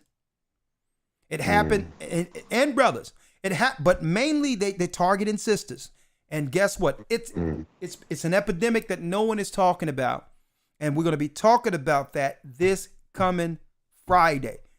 Okay, so same thing with Africa. Everything they come over there under the guise of philanthropy, and they're targeting what? Orphans, so that they can turn these little girls out and put them in the market. And I'm gonna be talking about that and more this coming Friday. Even more reason to have the Gathering of Christ Church there, to let brothers and sisters know that family is the greatest defense. That for no reason should we separate our families. We should look out for our daughters and burn the concept of feminism. It's only used as a political tool to separate her from her protection. Okay? So with these cell phones and all that, our sisters are getting snatched and no one is talking about it. But you bet that the Gathering of Christ Church will. So I'll be talking about that on Patreon, and more about our sisters being kidnapped. The kidnapping of the daughters of Zion. But that's it. You have anything else to say on that, Elder Shapat? I yield. I yield. All right. Well, there you go, Shapat. I'll talk to you tomorrow. There's more work to do over in Ghana. Bless you. All right. So you can bow out, my brother. And then there was Shalom. Shalom. And then there was one. Elder Lawyer, you have the last word before we open up the line. Oh, there's two. Then there was two. Well, elders, I have you both with the last word. The devil thought they was going to, conceal and keep the truth of our people being Israel. They thought they were going to keep the lie forever out there. But I thank the Most High that we're no longer listening to the lies in Christianity. It's not about the good word of Jesus Christ and delivering the message of the gospel. It's about power and control for those demons. But I'm gonna give y'all the last word and on this monumental achievement with the Gathering of Christ Church now over in Ghana. All praises be to the Most High. I'll leave it with you, Gabar, then Elder Lawyer. Yeah, I also want to give a shout out to Sister Gerline. She's been also helping us out behind the scenes. I give a shout out to her. I'm just, I think it'll be a good thing. I think it'll be a good fact finding and connecting with people of our brothers and sisters of the tribe of Israel and the diaspora from a different world, from a different perspective, Yeah. And I think it's going to be growing. I mean, it's going to be enlightening for me, I think, in the church to connect with other brothers that grew up in other culture, other points of view. I think is we're going to see a lot of similarities in regards of culture and even words and food and how we cook things and how we, I think it's going to be an awakening and just connecting and verifying that we are the tribe of Israel. I think, I'm excited, really spreading our way into the fourth corners and really preaching the gospel, because, we focus that we are the church of Israel, that's important. But what's sad about this is that the so-called, East Edomite, or the so-called, Christian church failed to believe that the origin of their religion was political. It was a political move for the Romans to convert to Christianity and to create these holidays closer into time and region when it comes to their holidays. It was a political, made-up religion. Mm-hmm. And the more people are waking up, they're realizing that, and they're walking out of these churches. Yeah. And the young people are waking up to these churches. They're waking up to these lies. And I think, they're throwing out all these, religious apologists and these so-called scholars trying to demonize and even pacify us as we being some pseudo scholars or whatever. And I think they have a rude awakening. The fact is that this is a fact. This is no longer a theory. The Romans took over the Christian religion and they made it their own. They didn't. Their motivation was not to conform to the religion, but to take over the religion and create their own version of the religion. Why is that so hard to believe? Why is that such a big controversial thing? We know the Romans. We know what they did, what it was all about. Well, why is that? It's inconceivable. We could take that the Romans took over and slaughtered people, but we can't concede that the Roman Empire would say, you know what? Let me take on these religious things or these religious principles, because that's what the people are doing. We need to take over. We have to eventually overcome and deal with this issue. So the best way to deal with it is deal with it from a perspective of like, let's convert and let's beat them to the punch. If we can destroy them, they just join them and just take over the narrative. That's not a rocket science. People do that in power all the time. Yeah. So why is it, American, especially Christian American, they keep saying, it's only about faith. You just got to believe in Jesus Christ, confess that you're a sinner, and that's it. Doesn't matter. That narrative did not come out of Israel. That narrative did not come out of the 12 disciples. That narrative did not come out of Christ. Okay? What came out of Christ is those who do the will of my Father, those who I accepted to the kingdom. Okay? You violate the laws of God through your traditions. That's what my Lord and Savior was saying. All this, the new stuff that's coming out within the apologist community, it's made up by them. It's just Exactly. made up. Exactly. But Just let it go, guys. Let it go. But I'm gonna tell you, and I'm glad you're bringing that out, Elder Gabar, because at this point, they're speaking in an echo chamber. They're only speaking to themselves. Yeah. Because it's like this. Let's deal with it from a merit standpoint. The Christian authority of this earth has failed all Christians. From a merit perspective, has the world gotten better since more churches have sprung up, or worse? Is the earth more holy and righteous since more churches that have sprung from the Catholic Church in every place they've gone, or worse?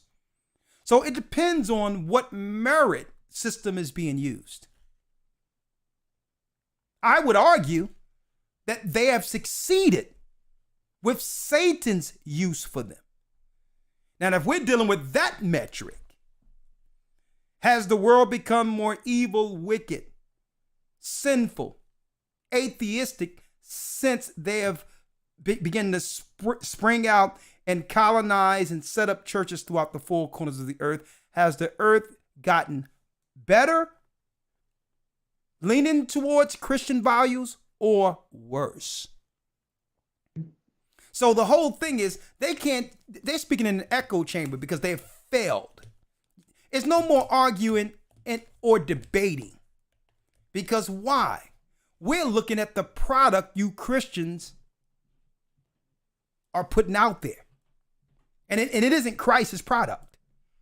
We're looking at the people, the world that have gone to sin, where Satan can come out outright and argue and they can bring forth a satanic ideology where you can't recognize a man as he was born and a woman or a girl as she was born. There's no resistance on the Christian side to stop the evil that have infested this earth. So in a nutshell, they got an echo chamber at this point. Yeah. Because when you look at their works is a works of failure. Because they refuse to tell people the truth. Christ says, you shall know the truth, and the truth shall make you free. Yeah. So why not tell our people that they are the children of Israel and what comes with it, while teaching the doctrine of Christ also? You know why? Because Esau cannot see himself relegating power, and that's all it is for him. It's about, if I can't use this to be the authority over you, Jacob, it's obsolete. Exactly. If I can't use it so that you can see me as the theologian, the teacher, the last authority, it's useless. Yeah. So in a nutshell, the Christian authority has failed. And you know what I'm going into this Friday? Pastors leaving the church. No, this Sabbath. Pastors leaving the church will be my lesson this coming Sabbath. Yeah. Your pastors are leaving the church because now they realize they were lied to. Will be our Sabbath. Man, let me tell you, man. I wish the academy was this Sunday, but it's cool. It's all right. Elder Lawyer, you have the last word before I open up the line. 515-605-9327. If you didn't hear the news, we're baptizing in Africa as we speak. The church is already set up there. And it's not going to start. It's not going to stop with Ghana. It's going to be all over Africa, the Gathering of Christ Church. Okay, all over. Yeah, Africa's 3 times as big than in America. 3 times. Look at that. Oh yeah. But hey. But Elder Lawyer, you have the last word before I open up the line, sir. Yes, sir. Well, I'll be brief, and as Elder Gabar just mentioned, and yourself, there's a lot of work to be done. This is just the beginning, especially for the, I guess you will call it this new frontier of Africa. And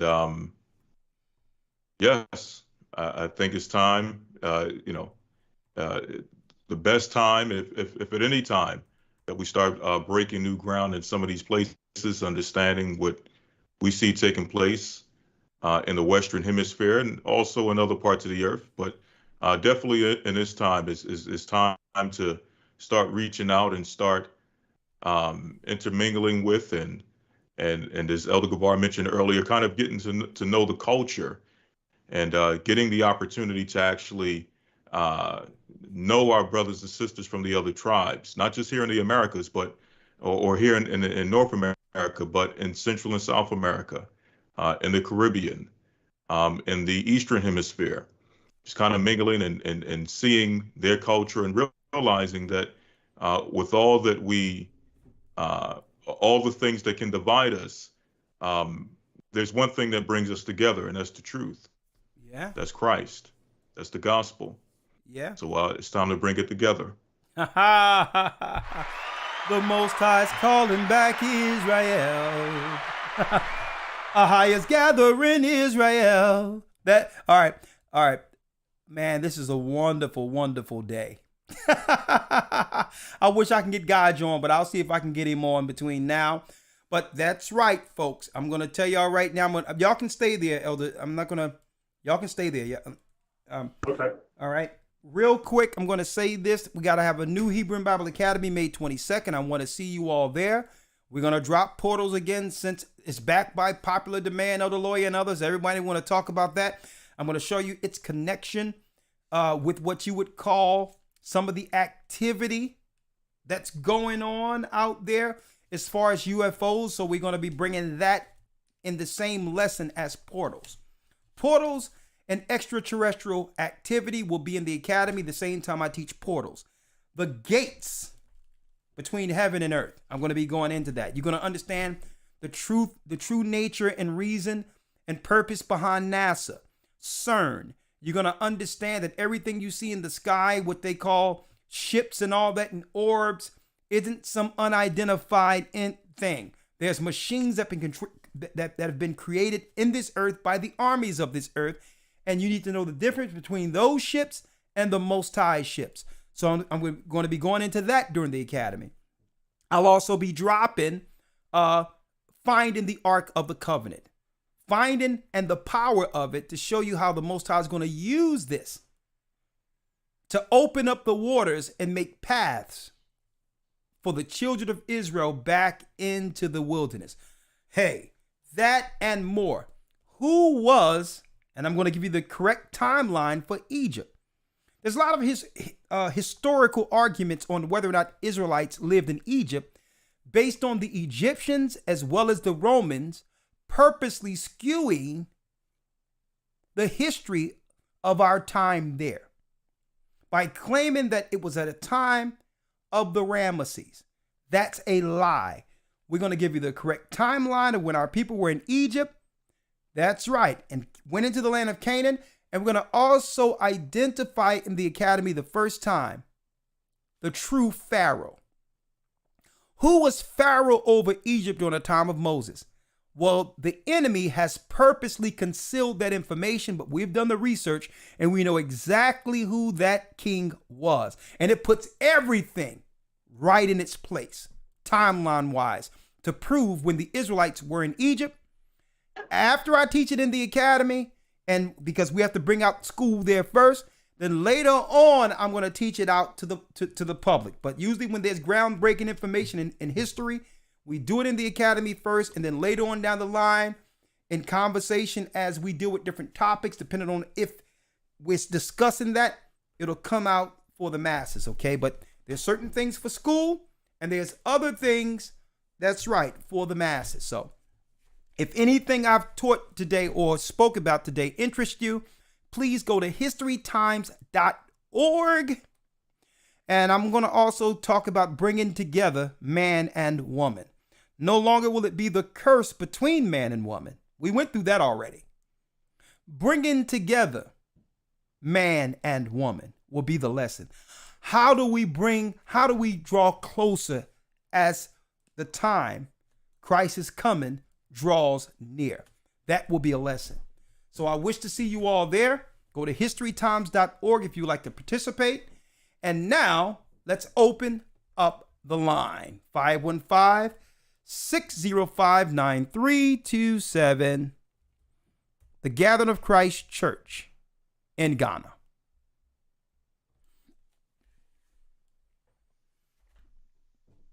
Blog Talk Radio. Welcome to Blog Talk Radio. Please hold and you will be able to listen to the show. Thank you, Elder Ramar. So that's right. This coming this for Patreon, you don't want to miss this. The kidnapping of the daughters of Zion here in America will be our Patreon discussion. Our sisters are under attack. They're being snatched right from up under us. Okay, so all that getting on the flight, being flew over, being flew to some other place, folks, I'm going to tell you, I'm starting to believe that movie Taken was really highlighting what they would be doing to our sisters. That was almost prophetic. Them taking girls and putting them all out there on display on the open market, or only to find them someplace after being violated. You would be surprised how many of our sisters go missing daily. That and more. See, this church is more than just listen, we bring forth the information that's needed that's right, to survive, to understand the enemy we're up against that have deceived us and have separated us as a people only to use and or abuse our people. But I digress. Let's go down the line. I'm going this Friday Patreon, the kidnapping of the daughters of Zion. And this Sabbath, that's right, pastors leaving the church will be our Sabbath lesson. You don't want to miss it. They both want to be groundbreaking. So leading into our academy, May 22nd. Okay, we have Silas has a question. Silas, 408 area code.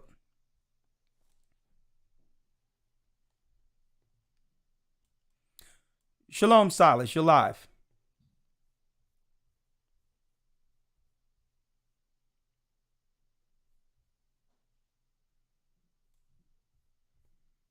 Okay, hold on. Unmuted. Okay, Silas, you're live. Silas. Shalom, Elder. Shalom. The floor is yours. Your location? I'm part of their body, Arizona body. Okay, how are you doing, Silas? The floor is yours. I'm blessed. Thank you. I was hoping to speak to Shapat, but I know it was late. But I was wanting to know, as you were talking about the invisible checkpoints, for us brothers and sisters wanting to travel to Africa and places like that to maybe look at property, buy land. How would Shapat or you or one of the elders be able to give us some advice on how to navigate through these checkpoints? Because as I was looking to go over there, these checkpoints that you're talking about are hindering, because obviously I don't want to take a jab or test or what have you. But I know, so if Shapat knows, how to navigate through that, that would be really helpful. I'm glad you asked that question. I knew that that question would arise with him being over there, especially with people when it comes to fleeing and doing all these other things. But the Bible says that we must go out as he goats before the flock. When our people before our people went into the land of Canaan, Joshua sent out spies, and it was like and they reported back, and it says the Canaanites were like grasshoppers compared to the giants in the land. So they went to understand the lay of the land and all that, then reported back. One thing that's good about what Elder Gocc and Shapat has done, They didn't have to go through these obstacles and was able to get there safely to do the will of the Father, giving us the insight for others to do so. Right? But of course, when it comes to these platforms, you know, it is what it is. But they put these obstacles out as deterrents to say that make you believe you can't go there unless you follow these protocols when there's other options out there. All right. So I'm sure you're going to be in the academy. Yes, sir. Okay. Well, I'm going to have, because you see where we are on these platforms. We don't know what the guidelines are from day to day. So I'll have Shapat break down how he was able to get through all that. And it really come down to saying, well, no, I can't do that. Are there other alternatives? Okay. If you understand, I'm allergic to that. Okay. I can't do that. Are there other alternatives? Unless you say no, they're not in a position to offer you alternatives. Okay. But if they know that you're coming to really help the economy, to help bring in infrastructure and these things, they're willing to work with someone who's going to benefit the country. And that's usually with any other, that's with every other country. There's always exceptions to the rules, but our people, once we hear determined and say, well, once we see a wall, well, no, you're right. We'll look at it and say, well, nah, they said we can't go there unless we take this or do that. When they didn't say that. They never said that. It was offered. And it was perceived on our side they were saying that. They never said you can't come into Ghana or into this country if you don't do this, that, and the other. It's how they word it. To get in the country, we have this. And to get in the country, we have that. But it's not saying you can't get in the country. Okay? Right. So I'll have Shapat go over that. But no, you don't need to do all this stuff to go into the country. What you need is a passport, right? On top of a passport, you would need, that's about it, a clean record. That'll help, a clean record and a passport, right? So yeah, you can get, yeah. You can get into these countries. Okay, I'll be looking forward to really hearing the details on, yeah. In the academy. I'll have him go over those details, all right, in the academy, all right? Perfect. And then one more thing, Elder. Okay. You have a song, A Fork in the Road. I'm not sure that's what it's called, but you say that in the song. You know what I'm talking about? Save me. Save me. I was expecting that to be on the last album you dropped. What's up with that song? Save Me will be on the second. It's going to be on Music with a Purpose 2. It will be on there. Okay. All right. Okay. I'm looking forward to that one. Okay. Thank you. All right. Bless you, brother. All right, bless you. Shalom. Looks like we have a brother, Elder Lawyer, from Africa by the name of Kwame.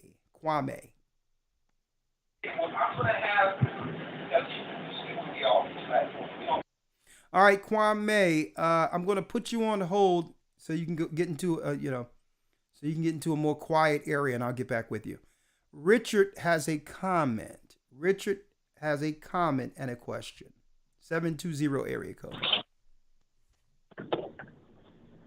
Shalom, Elder. Shalom, Richard. How are you? Hey, I'm good, bro. Okay. Hey, I got a question and a comment, man. Yeah. Hey, I'm trying to get baptized in the truth. You know what I'm saying? I live in Kansas City, Missouri, man. Just moving from Colorado, you know. Yeah. We have a church. We have a church in Kansas City. Yeah, I reached out to the elders and the deacons out here, but they ain't got back with me yet. Okay, don't worry about it. You will have a call tomorrow. I've been in the academy a couple of times, brother. I mean, thank you. it's Thank beautiful, you. man. You know, Thank you, my it's brother. beautiful. Really, woke me up. But I'm getting older, man. I'm like 53, man. I'm still just, Okay, well, trying to tighten up. okay, don't get discouraged. We need a brother like you, so don't worry about it. You will get a call tomorrow. Okay. I just want to, do the right thing. Been losing for so long, man. Well, brother, we here. We here, my brother. Don't worry about it. We are here, my brother. Yeah. A matter of fact, Changed my life, a matter of fact, while you're on the phone, Richard, right now, I'm going to give your phone number to the bishop there. Right now, hold on. Hold on.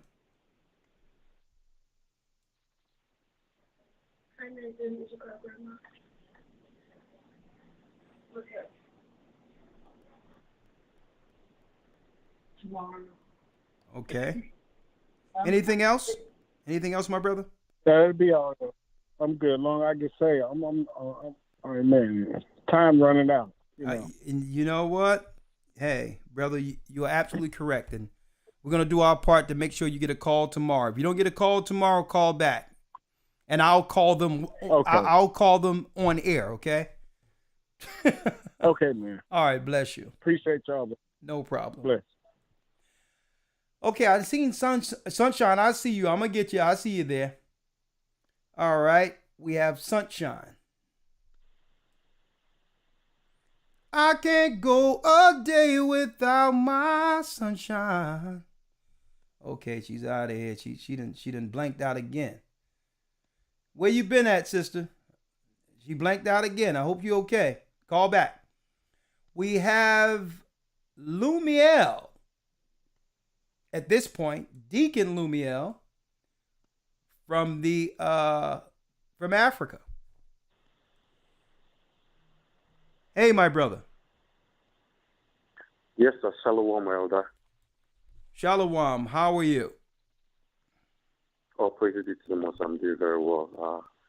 And first and foremost, we give praise and honor to the Most High, and we thank Him for this day over here. And elder, we here in Ghana are very much grateful to you and the entire leadership of UOCC, to yourself and the lawyer, and the Gaba, as the Gaba was recounting how it all got started here in Ghana. It's all to the glory of the Most High. We are very much grateful. And we thank Elder Shapat for the courage and faith and the step of faith that he exhibited. We are very much grateful to the Most High for his life. We thank the Gaja and then Deacon Dale from Canada for them to make it so here to make sure that the church is also set up here. We are very much grateful. This is what we've been waiting for a very long time. We've been praying, fasting for this moment. And Elder, you've been giving us assurance, and this is the moment. Yes, we are more than excited. And once again, we want to say we are very, very much grateful to you and the entire leadership for heeding our call, our prayer. This is, answer to our prayers. And we are very much grateful. Yes, we are poised and we are very much ready for the Most High here in Ghana and for that matter, Africa. For instance, like the teachings, when we have something called Negro Land. If you Google Negro Land, it covers the entire West Africa. And so they know who we are. The entire West Africa is Negro Land. And like you said, they still teach in the mainstream Christianity that we are all Hamites, especially Africans. So if you ask anybody on the street or even in the churches, they will tell they are Hamites. And that has been the order of the day here. But we give praise and honor to the Most High that yes, He said He's going to wake us up and great awakening is on. And then coming to Africa, it is dream come true. And once again, Elder, we are still praying for the leadership. We pray for wisdom, direction from the Most High. So the work here is that the greater work I do and cut it short in righteousness. And that's what we stand for. Once again, thank you. And thank again to Elder Shapat. We are very much grateful to have him here in Ghana. Shalom, Elder. And then I leave the rest for another time. Thank you, sir. Well, shalom to you, brother. And thank you for stepping up. There's a lot of work and there's a lot what we're going to ask of you and your obedience and humility. I met you the other day. I've talked with you many days, but hey, your humility is going to be needed to continue in that same spirit. And And don't ever let anyone move you from that rock, which is Christ, brother. Continue, and the Most High is believe me, he's gonna grow you into something well beyond you've ever thought was possible. Keep that humility, and hey, let's get ready. We got a lot of work to do. You can move me out. Bless you. All right. Shalom. All right, I'm gonna place you on hold. All right, Parker has a question. How you doing, Parker? Hey, Shalom, Elder. Shalom. I had a question. I was hoping that, like, one day you guys create a lesson about not tolerating certain things. I was listening to a story that you were talking about not letting, I don't know what's the name of those guys, but they were trying to put a meter on your house, the kind that messes with your a person's brain. Okay, and, you're talking about one of those automatic electric meters for the side of the house. Yeah. And you would say similar stories to that, not in relation to electric meters, but I was saying, I was listening to the story. I was like, man, I wish I had that quality that Elder had. But then I realized what type of quality that is. That's non-tolerance. You're not tolerating certain things. You know? I think exactly. I don't believe in tolerance. I think tolerance is bad. Tolerance means that someone is imposing something negative in your space and expect you to accept it. I don't believe in being more tolerant. Okay, I believe that you shouldn't put me in a position to have to tolerate you, right? Because what? Right. That word in itself says what? No boundaries.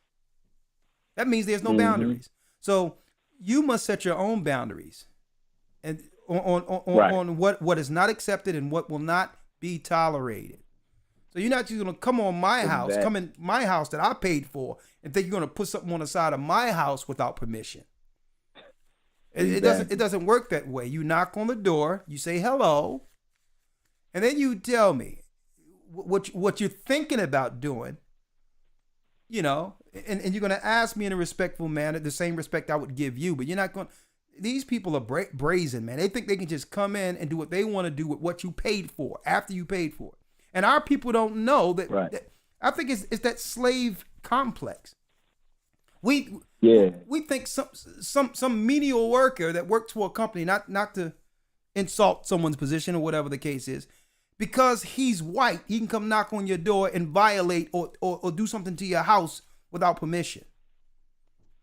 Right. Like, no. That goes with the assumptions that we make also, Elder. That, I want you to teach about the assumptions that we make. Just like you said, we would assume just because somebody is white that we'll tolerate this because of this or that. Yeah. And I think that's where it comes from, our assumption. It's our fearful upbringing. Mm-hmm. All I know is it was a time we weren't like that.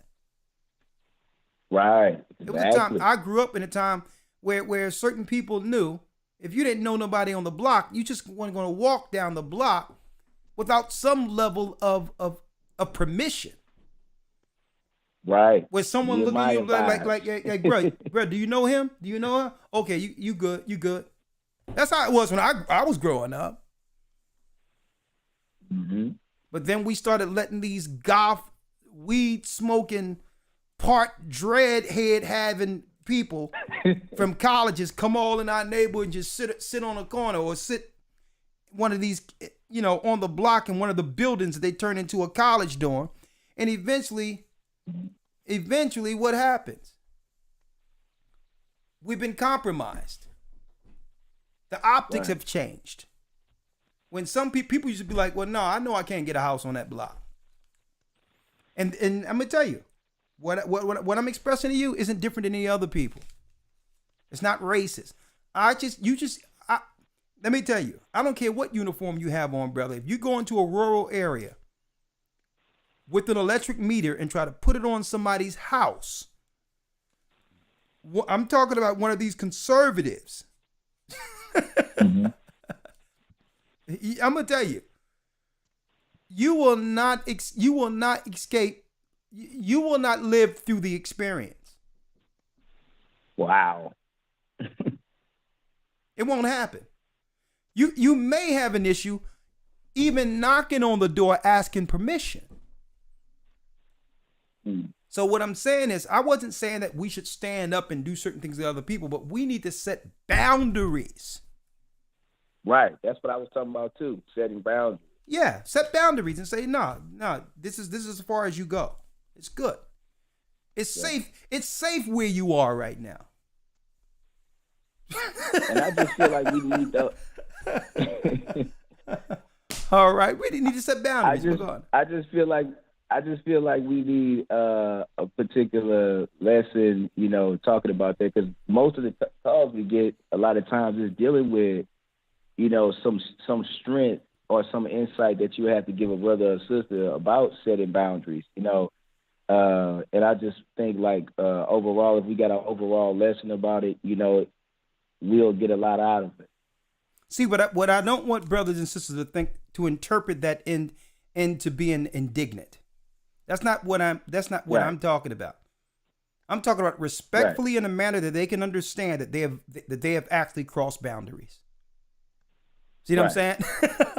So I'll be, no, you don't. Where you think you going? Let me take my shoes off. Nah. You speak in a language they understand that there's a barrier there. All right? Okay. All right. I appreciate it, Elder. All right. Shalom. All right, shalom. All right, Sunshine, I'm going to give you another. It's been a long time since I've heard from you, so let it roll. Hello? Hey, what's happening? Hello?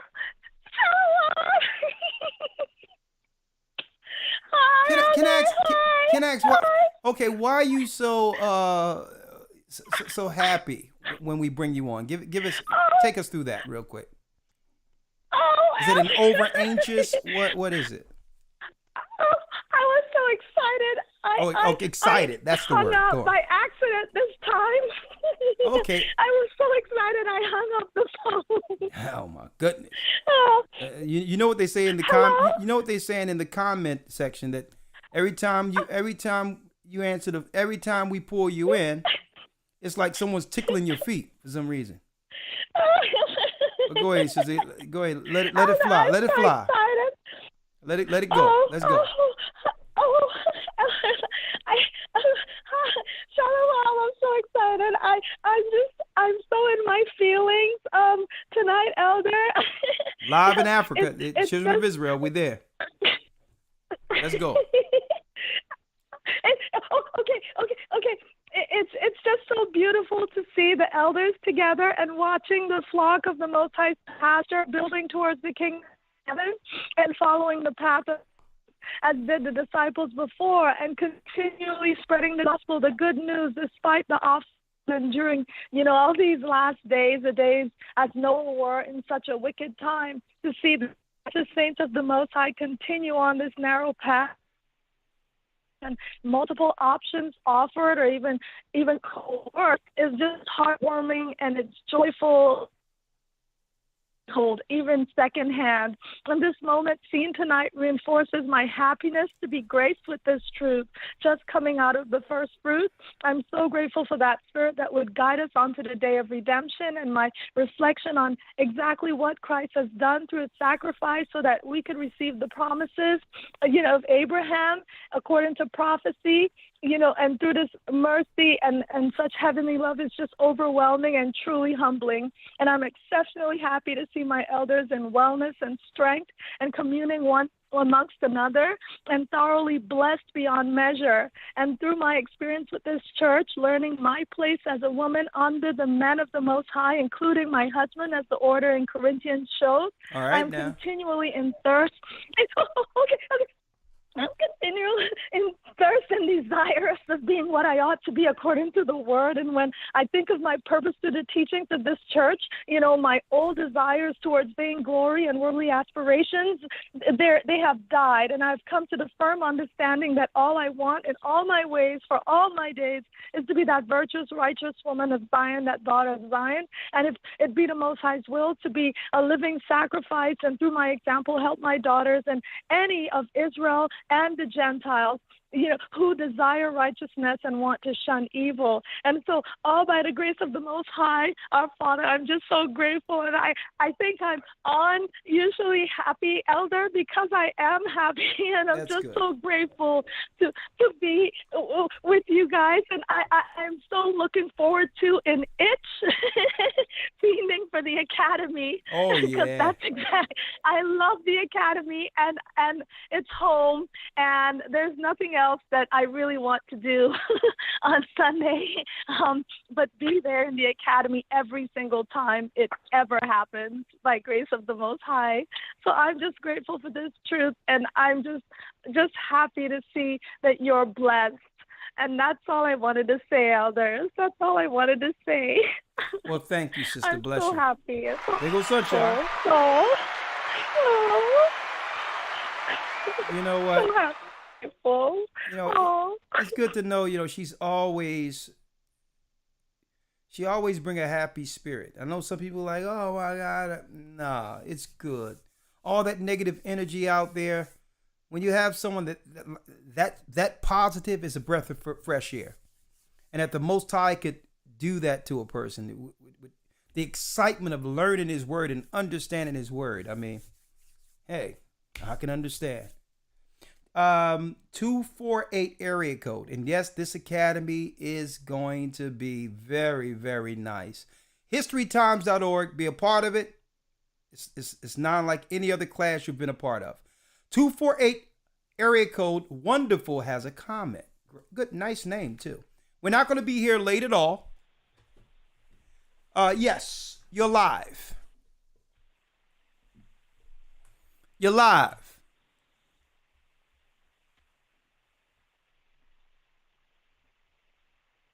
Okay, wonderful. Tracy. Elder Lawyer, I found one of the old songs I'm going to play tonight, man.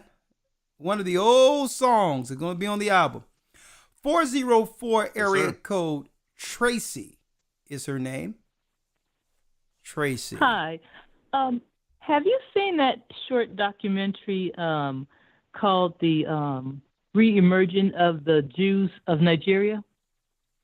The Re-Emerging of the Jews of Nigeria? Yes. No, it's real short. Okay, I'll look it up. What blew my... It's in a place called Abuja, Nigeria, Abuja, Nigeria. Yeah. And I was watching it, but the one thing that stood out the most is what the white Jewish man said to them. It's a group of Nigerians. It's real small, probably about the size of the people you have in your African group. What happened there? Well, their ancestors have been passing it on that they're Jewish, right? That they're Israelites. So they reemerged. Yes, they reemerged. They started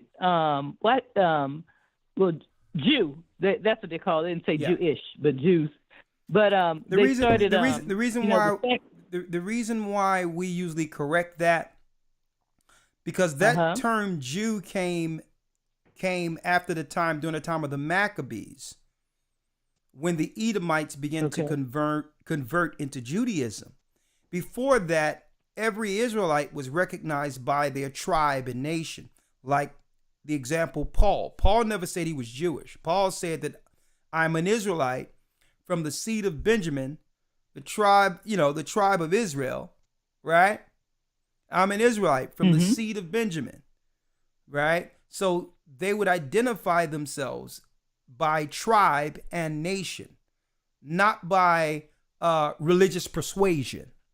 Okay, that's the difference. That's why I want to make sure I make it clear, just to edify to people the difference between someone saying, I can convert to Judaism and be Jewish, but that wouldn't change my nationality. I'm still an Israelite through blood from the seed of Judah. See, and that's the difference. Okay. So an Edomite can be an Edomite and convert, but he's not saying that he's from Edom. See, but go on. Yes. Well, the church is no bigger than the church that you're starting. The picture you showed. Yeah. In Africa, and evidently it stirred up some nerves in the Jewish community in America. Okay. So they flew down there to check them out, and when they flew down to check them out, they says, "Well, you know, you guys practice the same. You have some of the same beliefs. You know, they asked all the questions, and everything was, you know, pretty close the same. And the question that broke the camel's back, or the straw that broke the camel's back."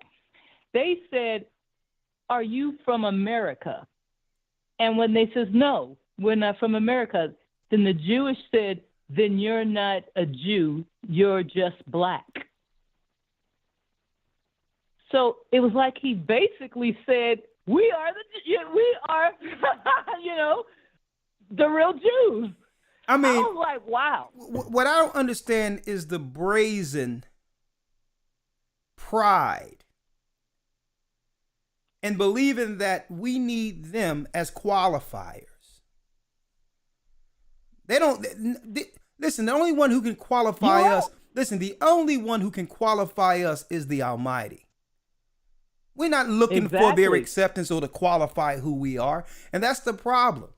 A lot of us look to them to be accepted as the qualifier when they have never been the qualifier. The Most High is. I don't have to go to you and have you qualify my ethnicity. I'm suffering the curses according to God. The signs are the curses, not your DNA test. Exactly. So it's a shame that some of us don't feel, you know, credible without their acceptance, which is also a curse in of itself. We don't need them as a qualifier. They're an echo chamber speaking to themselves at this point. Well, I don't think these people cared that he qualified them. But what blew my mind is he admitted it. You know what I mean? He admitted that the people over in America. Admitted that we were the people. Listen, by telling the Africans that they were not, that Americans are. Sister, I got a book right here called Creole, the Race and Americanizations, where they actually break down each piece of the slave ships that came here in different parts of America, and they said that they were they were from Judah, not Jews. In the book, they got records from the slave ships that these Judites came to America and was set in different parts of America, like Louisiana and all that. It's in their records. I believe it. I'm sitting there with the book in front of me. White papers. Elder Lawyer gave me that as a gift. I really appreciate it. But yeah, the cat's out of the bag and they caught red-headed. That's the only thing that blew my mind is not that they need acceptance or anything, but his admittance of, "Are you from America?" And he says, "No." Then you're just black. He actually said, we are the people. Yeah, but check this out though. Check this out. This lets you know their paranoia. Why spend all that coin and go over there for a small group that's insignificant? Yeah. Why? You know why? Because what they want to know is, how is these pockets of people that no one has got to, how are they coming to these conclusions? And what they've counted out is the God of Israel. Our God said that he would speak to our people. And that's what they're counting out. They're trying to figure out, is he with a group? Did he listen to somebody online? Because they're paranoid. Because then the question is not, who are we? Another question arises organically. If we are the people according to the prophecies, then who are you? That's the question they don't want to ask. Yep. But let me tell you, there's a word in North Philly that used to wasn't a positive word out there too. Right now they are skissing, okay? They out there scavenging in their echo chamber because let me tell you, they cannot stop what the Most High is doing. Unfortunately for them, it's just more signs that, according to the Bible, that their time's up. But you have the last word. Yeah, I mean, just watching how Nick Cannon got in trouble for saying who he was, or when Whoopi Goldberg made a comment, how she got suspended.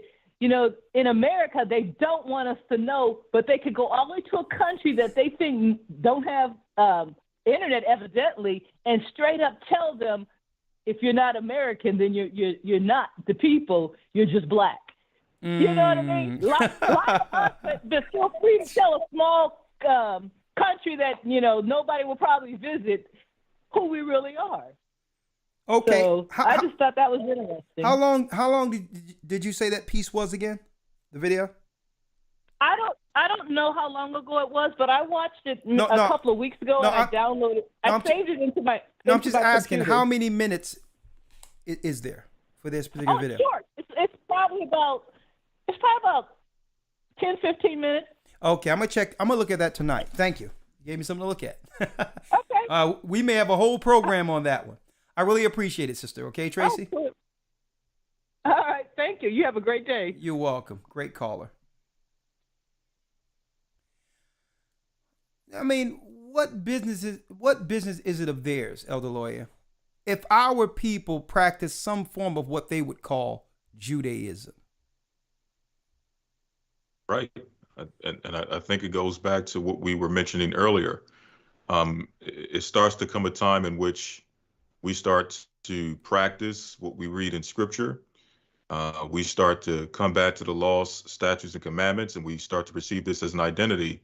And we begin to realize that, as you mentioned, we don't need them as qualifiers or validators. Yeah. So I think that's the point that they eventually fear us coming to, us not needing to go to them, to their places of worship, to go to their houses of schooling as a means of validating what we are and who we are. And I think they fear that a lot. Yeah, but Elder Lawyer, you can put your video on too, if you don't mind. Seeing the benefits of knowing, because even Paul says, what advantage has a Jew? Much every way, because unto them was given the oracles of God. If they know there's a benefit of being that, and see some people, our people in a remote area practicing similar religious practices, shouldn't that be celebrated by their community?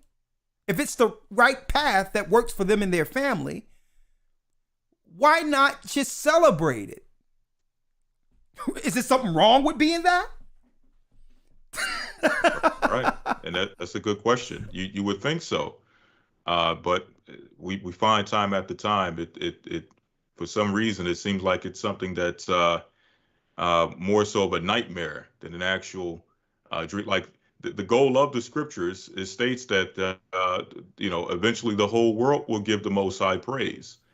That should be the desire of the people of the book. But obviously, that's a whole another conversation within itself. But yeah, it seems like it's something.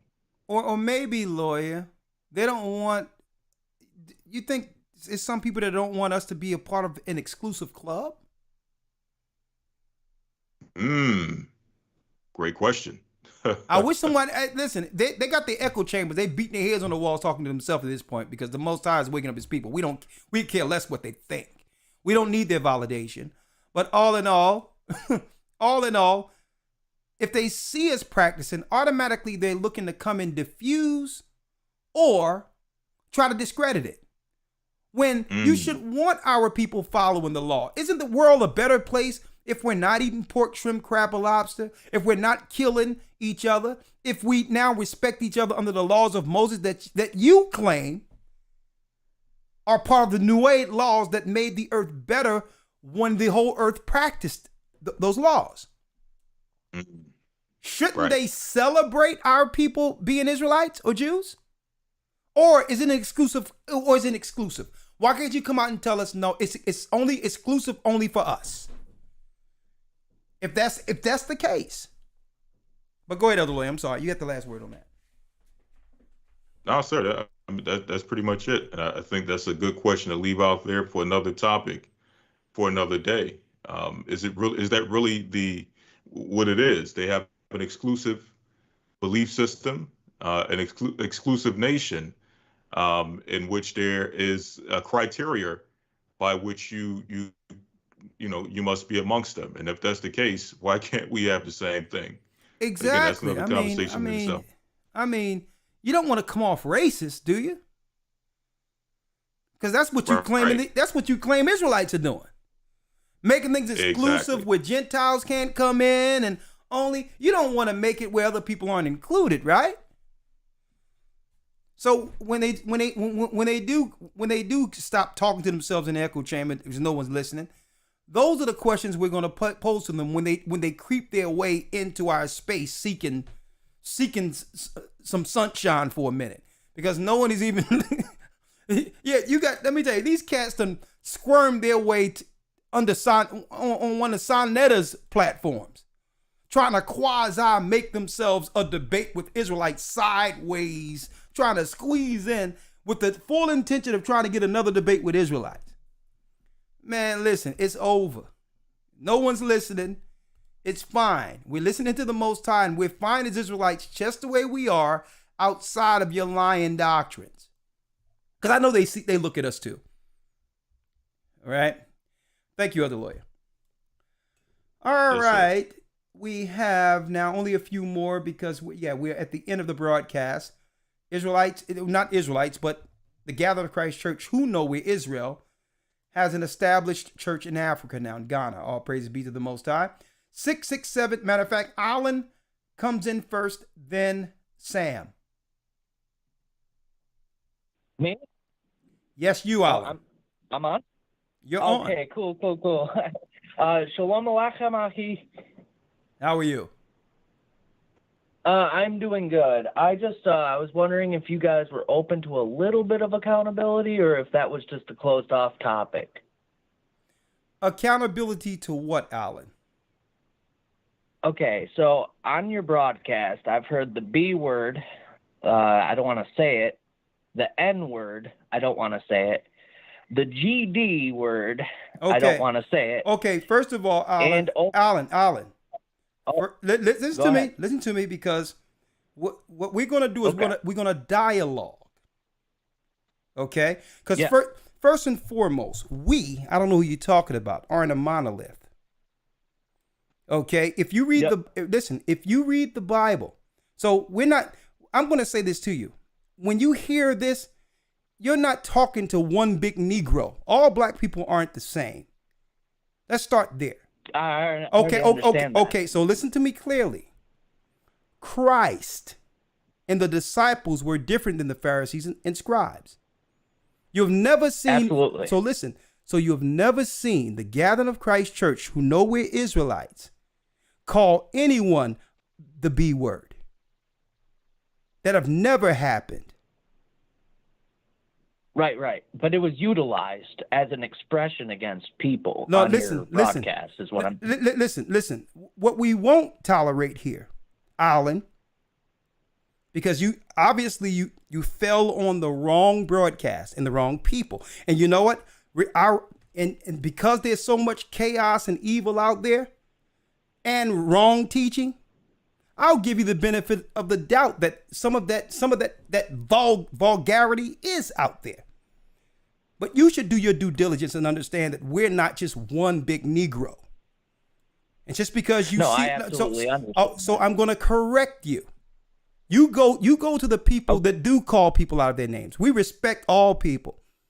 And listen, all nations are taught under our church. All nations, whether you're black or white. The dialogue? Is this a dialogue?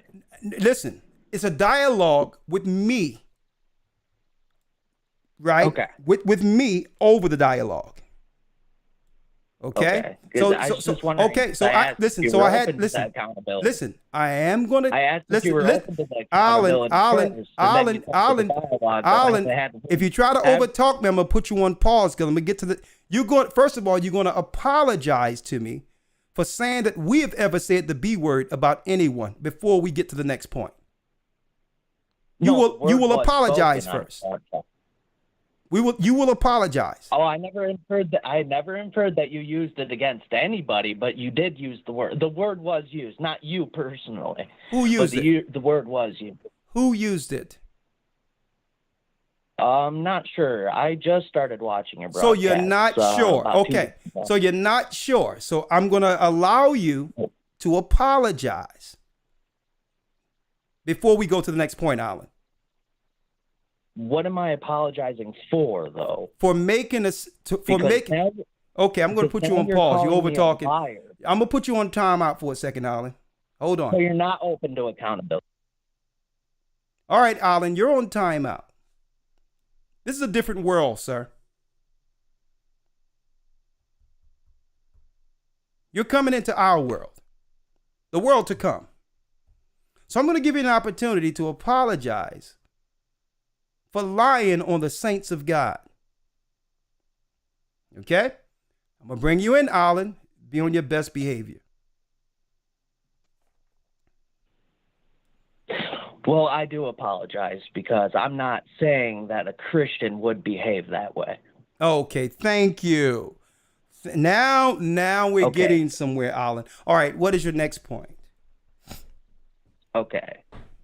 So I was looking at the scripture and I was trying to understand the dialogue between Esau and Israel in Genesis 33. And I just wanted to, because I heard open racism on your platform. Okay. It was openly admitted. Okay, so you're doing it again.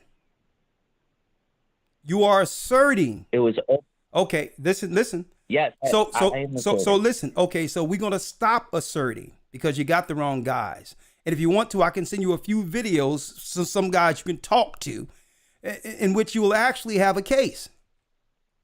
We're not we're not those guys. White women called dogs, white children called rats and roaches. Again. I'm gonna put you on hold.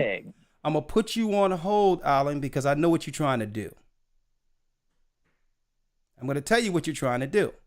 You're trying to shoehorn us in because you really don't have anything, any timestamps or anything where this church, saints of the Most High, through the Gathering of Christ Church, have ever offended someone based on race, or use indignant language to put other people down.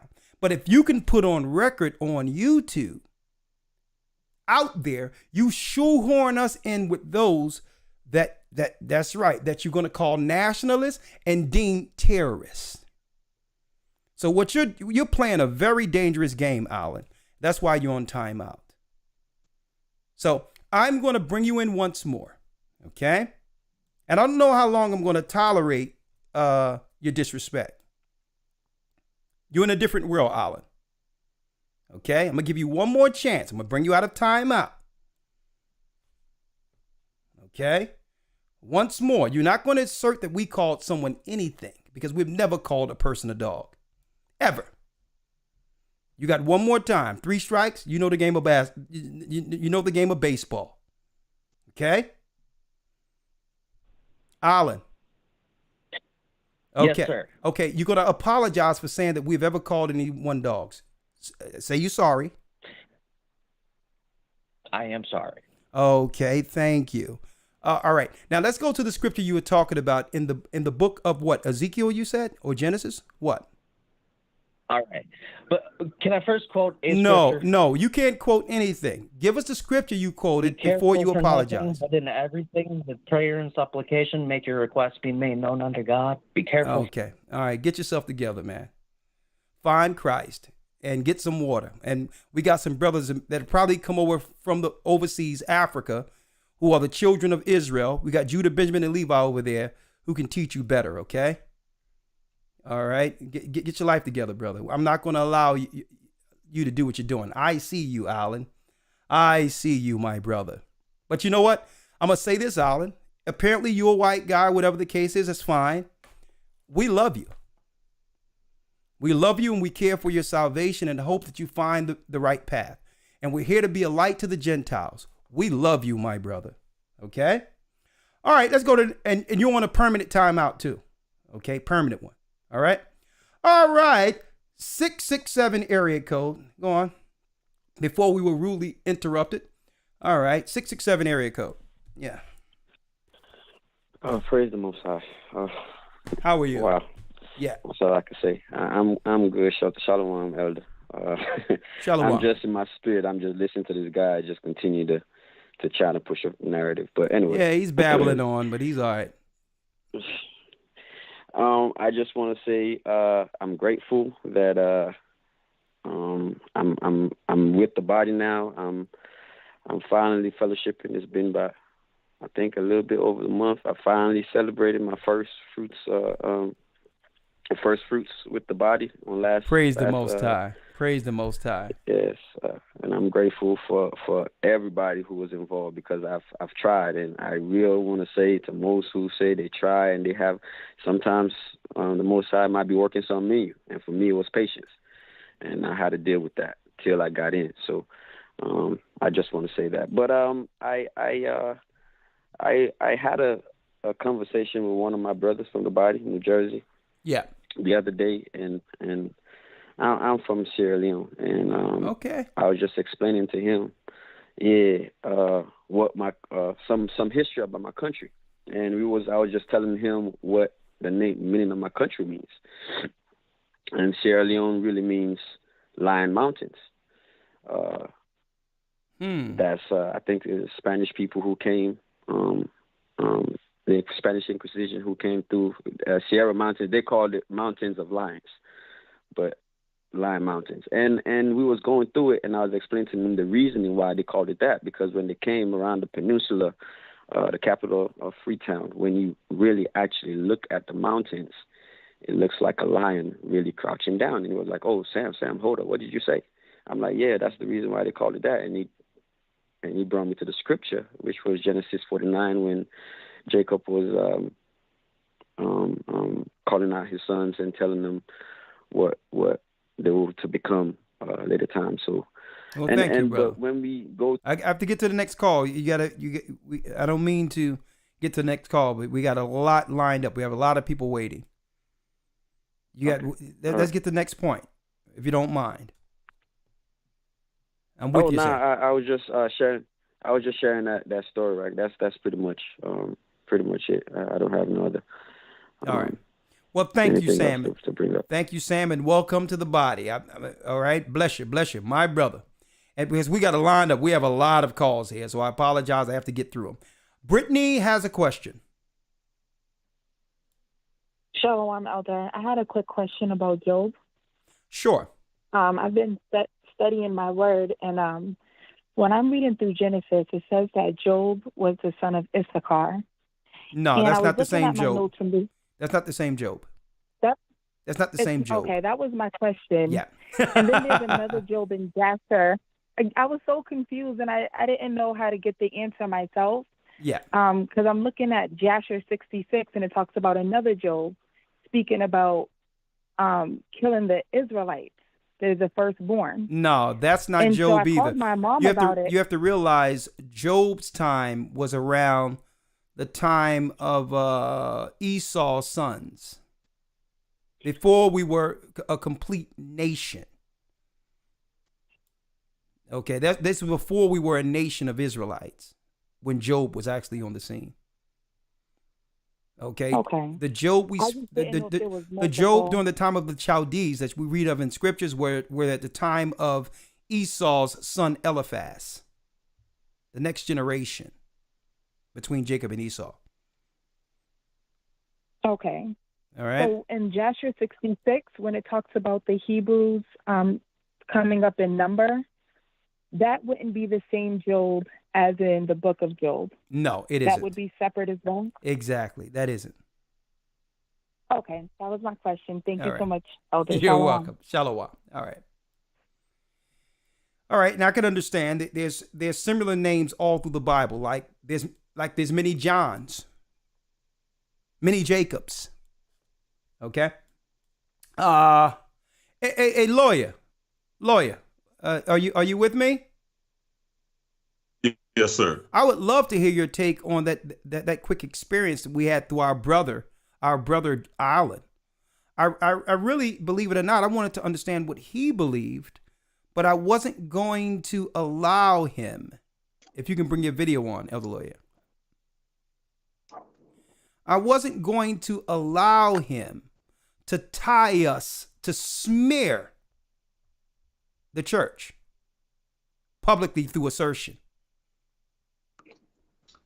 Right. And it right. seems as if his acts were intentional. Right? Yeah, very, very intentional. But go ahead. Let me hear your take on that. And I'm glad I got in front of it. But go on. I just want to see if you sense the same thing I did in listening to him. Yeah. There's two things that I assert as to why it was done in that fashion. I think one reason, and this is just given the benefit of the doubt. Given the benefit of the doubt, this is probably someone who attended one of these Christian conferences on Israelites, going into what the Israelites teach, and he thought that maybe he would try to sharpen his sword and just happen upon any Israelite group that he could as a means of trying to sharpen his sword or test some new knowledge he received at one of these Christian conferences breaking down Israelite groups. Okay. That's given the benefit of the doubt. If I was to go with my senses, it seems like that was done purposefully to try to make a record on YouTube that you have a YouTube page of Israelites using profanity, using foul language, and allowing that narrative to settle for a later situation. That's what my spirit is saying. Now, if this person is saying that we're saying these things and using that kind of language, which we do not allow, for those who don't know, we don't allow profanity to be used in the midst of our teaching. So, but again, given the benefit of the doubt, with every teaching that we do, there's an actual title to the lesson. So if you can provide the title to the lesson in which that type of language was used, we're open to hear the actual title along with the time markers in which that language was used. Now, if you're saying that was used tonight, then you're definitely just playing games. You're definitely coming far left. You're coming with some type of agenda, some type of ulterior motive. But yeah, there's titles to every video we do. So if you hear that, if you've ever heard that, we'll be looking for the name of the video along with the timestamps which state, which prove that that type of language was used. But I think that's just somebody playing games with an ulterior motive and trying to entrap us some way, somehow. You know what? I sense the same thing, and it's deep in of itself, right? Because I was listening to him, and it's like, what would the deceiver do in such a moment as this when the gospel went from Christ to the disciples to a degree where the Israelites were destroyed, ran into Africa, exiled, conquered by the Arabs, Ishmael and Esau, the Catholic Church. Our people suffered the slave ships, came over to America, lost all identity where God found us here, only for the gospel of Christ that they thought was, that they really extinguished out of the earth, to go back to Africa, baptize people in the true name of the Almighty, to let our people understand that the children of Israel throughout the four corners of the earth will soon be free. What better time than to come in with something like that to misdirect the whole conversation? And see, and this is what's wrong with some of these guys who has, I would say, delusions of grandeur, just because you white and you think that you can stop the show. That's that brazen pride that the book of Obadiah talks about. And anyone know, I don't have a problem with white people. At all. At all. But we do have a problem with what? You got it. The pride of Esau. God has a problem with it. Well, like I said, go back to your echo chamber. If you have a problem, if And let me tell you, he probably knew that he could never find profanity or anything profane on our channel. And that's what they are upset about. That they can't demonize us and put us in the bubble with everyone else. And you notice when these apologetics and others mention us, they only mention our church in passing, in fear of someone they're trying to convince not to know we're Israel or to convince not to hear us, in fear of them checking our videos out and losing them to the true gospel that's against their Catholic universal demonic church. Elder Gocc, you have a say on that before I go to the next call? Absolutely. I just want to read that brother the scripture that, you know, we want to establish certain things, because if the Gentiles are going to accept that we the Israelites, and we're going to have the conversation that we are, we understand that this is not salvation, whether you are or not an Israelite, but we understand this is the awakening of the valley of the dry bones. So what Gentiles need to understand is that if we're going to approach this thing, we have to approach this thing how the Bible established it. And I'm going to read Romans chapter 1, Romans chapter 9, verse. I'm going to go straight to the meat and potatoes of it, which is Romans 9:4, which reads, "Who are Israelites?" This is Paul speaking. "To whom pertains the adoption." The word pertains means ownership, or is associated with that particular person or thing or place. It pertains to who are Israelites, to whom pertains the adoption. So the adoption pertains to us, and the glory, and the covenants, and the giving of the law. So the people that God has appointed to give the law to humanity were us. In the service of God, we are the ones doing the service of God, the high priest, the sacrifice with the Levites. God has appointed the children of Israel to be the light to the Gentiles, not the other way around. So if Gentiles understand that relationship, not to say that they could come across some scriptures that the Most High has given them some understanding, but we are the filters whether that scripture is going to be doctrine. God has appointed us to be in that position. Mm-hmm. So as long as Gentiles are comfortable with that, we could have a conversation.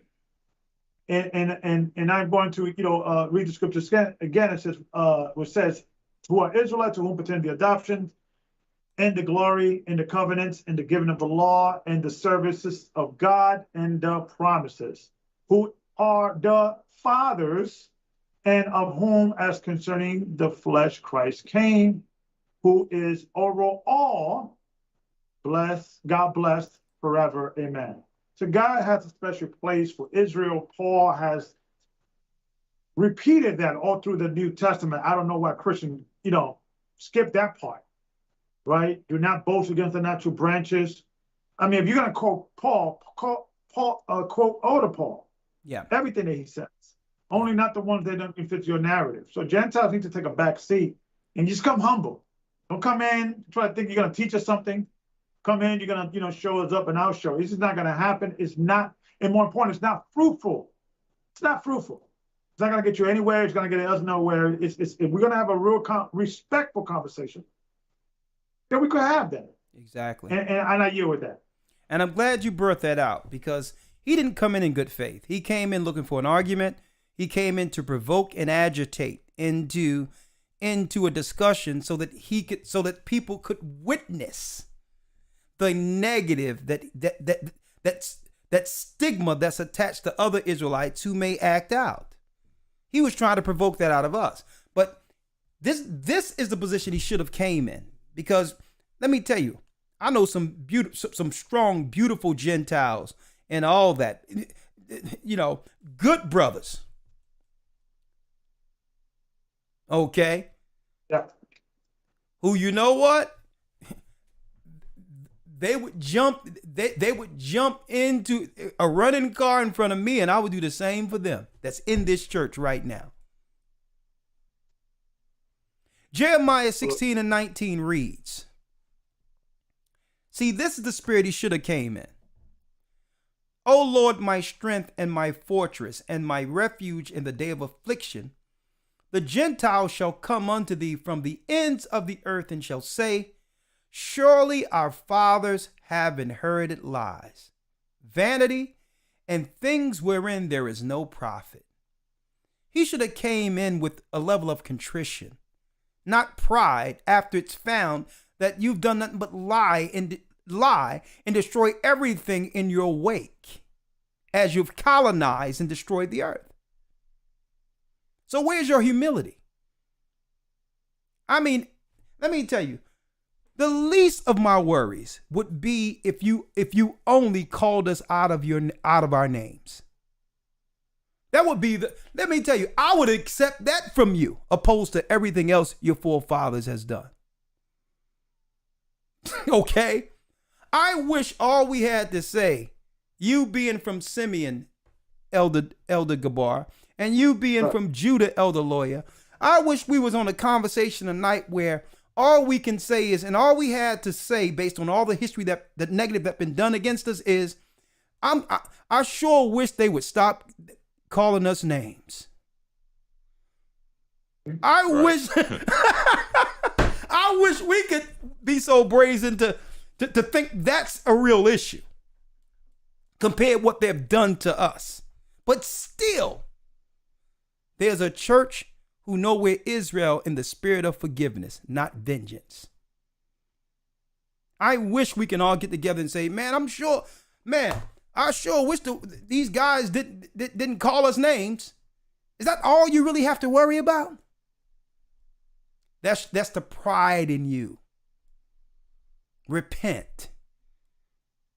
And you took a few steps forward by apologizing twice, but still, that wasn't in good faith. Let's go through the rest of the calls, elders. This guy's trying to distract us from a good day. Right? Today was a purposeful day. A matter of fact, Alan, I know you're still looking. You and your satanic agents over there. But this is something for you and the apologetics. Read this and weep. Not this guy. Hold on. Where's that video? Video right here. Read it and weep. Tree. Praise the Most High. Welcome to Ghana. What? All right. Read this and weep. I'm sorry about that. That was from I don't know if y'all knew this, but I had a scene up from when I gave a small eulogy on Kevin Samuels last week in his untimely death. May the Most High receive him in paradise. But Alan, I know y'all looking at this. I need you to see this real quick. Tree. Praise the Most High. Welcome to Ghana. Welcome to Ghana. And you know what? You will never see any of those brothers or sisters disrespecting anyone and calling any person out of their name, including white people. Okay? Let's go down the line. Have a few more calls. I didn't eat yet, so I have to eat. 667 area code. Then I have a few songs that I need to play, and then we'll end it on that. 667 area code. Nah, Elder, I was just on. You took my call. I was the last person to go. Thank you, my brother. Thank you, my brother. We have Wonderful had a comment. Let me go down. Sandy has a comment.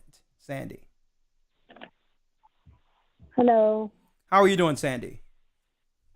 I'm doing fine. I'm calling from Los Angeles, and I heard that guy who called in, but that was just a demonic thing trying to, you know how busy Satan is. Mm-hmm. But anyway, I was calling because I'm reading the King James Version. Yes. And I needed to if you could recommend a teaching Bible to help me along the way while studying. Okay. Do you have a center column reference in your Bible, King James? Yes. Okay. All right. Are you in the academy? No, but I did speak to the guy, and he said that he would take my information and.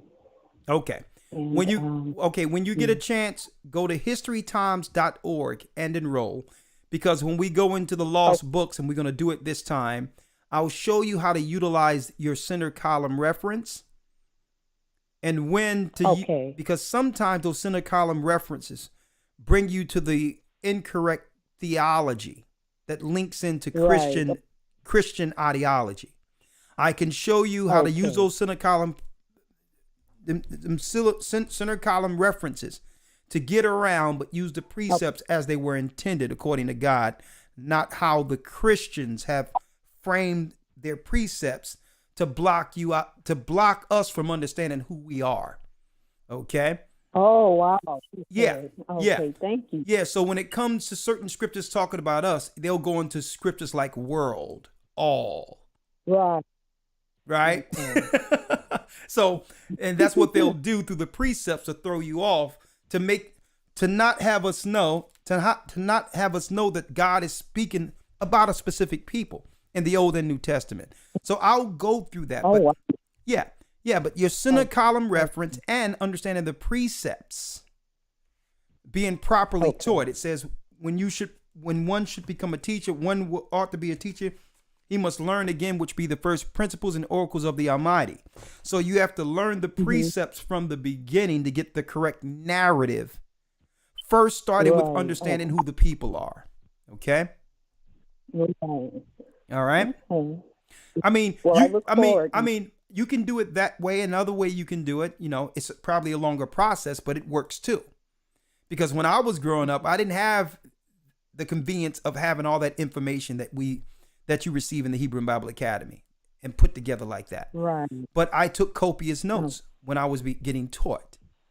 So I would take notes. So if you were to go through all the videos and just take down notes for each topic, you're going to find yourself remembering more scriptures and linking scriptures yourself. Right? Right. Yeah. So, and I take notes, but I see something fall off a little bit. Yeah. Yeah. Well, no, I mean, thank you. I mean, it's a long process, but you'll get your own pattern down to be able to, retain the information and get through that Bible in no time.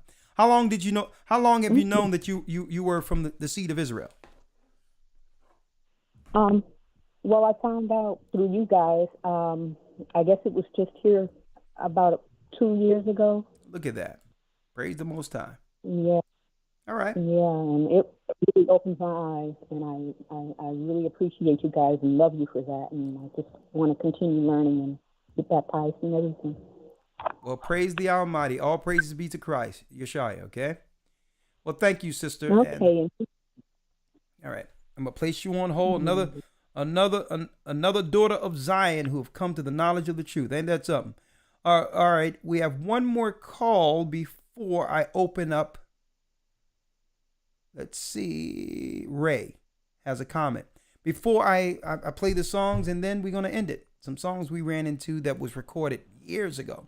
Shalom. How you doing, Ray? Shalom. Shalom. Can you hear me? You're the last call for today. Perfect. Have you ever heard of this author called Timothy Neal Sorsdale? It's called what? Your phone isn't clear. Oh, I say an author called Timothy Neal Sorsdale. Timothy Neal Forresdale. It sounds familiar, but what exactly is the work with him? Okay, here's the thing. You remember like a while back you were saying you were going to have somebody put together the scriptures with the correct names like Ahaya, Ishaya, and stuff like that? Yeah. Apparently, this guy took the liberty of doing it and gave credit to your church in the back of his book. Yeah, I heard about that. Now, all of the words, and the name of the book is called Ishaya. I don't want to promote I don't want to promote anything outside of the church like that, but I'll hear your word. I've heard about that, but go on. Okay, but the reason why I was saying that is because I wanted you to check the book out and like go over it and then probably do a lesson on it, because you have a lot of interesting information in there. But it is supposed to be the King James version of the Bible, but with the correct names in it.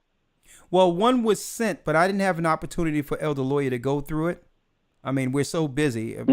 I apologize, but you know, eventually we will get around to it, and eventually there will be one made through the Gathering of Christ Church. Not to say anything about his. We've been talking about it beforehand. He went on and did it, and you know, and all praises to him for putting in the work that he's put in. But I wanted to do other things. I wanted to put a center column reference with all the precepts that links in the way they're supposed to link in and all that with the book that we'll work on eventually. So, but I will have a lawyer look into that and see, you know, I didn't want to, even though they did give us an accommodation and respect for us through the church bringing forth the information and teachings of the Most High's name. We put it out there, and he actually did it. But I don't want to, you know, I don't want to put any level of validation from our church with that, because if something is wrong, I know that. Not that, because something is wrong in it that we didn't research ourselves, then we are attached to something that, So, all right. But still, no. He wasn't saying that he was sad. He just said he followed the church. But what I was saying is, I had wanted you to check it out, to look over it, and then we'll look over it. A lot of interesting information. Most of the stuff what you talk about already. He did follow the guidelines the way you guys teach in the church. Yeah, I understand. All right. So we will look at it. We will look at it. All right. We will do that. All right. All right. And I wasn't trying to promote the book. I just no. I just came in between that because you know it's we have to look over something before because when we put it out there, it's going to be everyone is going through it. And if something is wrong, then now by default we've led someone into something that we have to correct later. Okay. Exactly. That's why I want you to check it out first. Absolutely, Ray, and I really appreciate it because I have it on right behind this sign. I have it back there, so I'm gonna give it to the lawyer and have him check it out. Okay. Okay then. All right. Good. Thank you. Bless you. All right. Shalom. Shalom. Well, that concludes our broadcast for tonight. I don't know if you ever heard this song, Elder Gabar, but I'm going to play it. Let me know if you ever heard this song. I went through some of the old songs, and man, some of the songs we did overseas. And some of these will be a part of the new project. Let's see. All right. Let me put it on. Test 1, 2.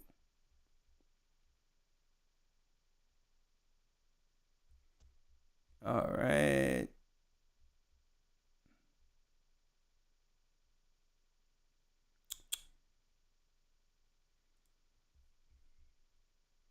So when I play the songs, Elder Lawyer, can you hear them? Earlier, when no. I'm talking about when I play the songs normally, can you hear them? Let me play something. No, sir. I usually have to have the stream up online. Okay. To listen to it. All right, let's do it this way then. Let's do it that way. I'm sure to work now. One moment. Tell me if you hear this, Elder Lawyer.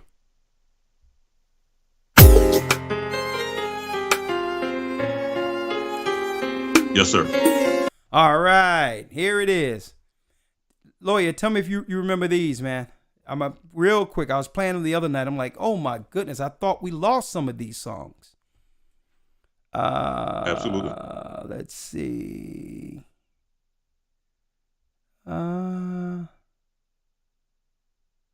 One second.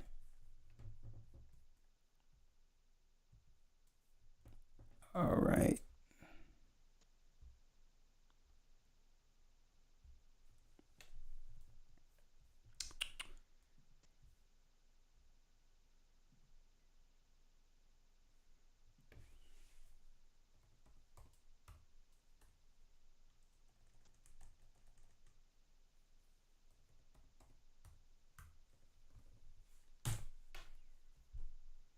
One second. All right.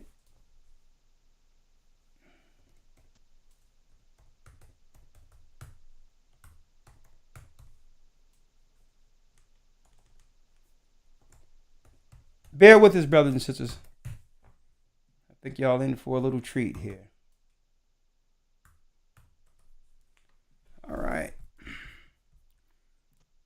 I was amazed at some of the work that was done outside of the country. Full circle.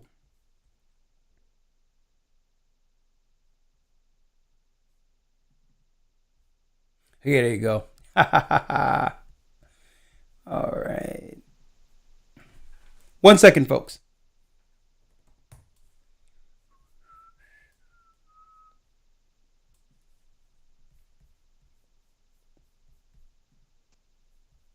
This one. This one. And last but not least, got that one, and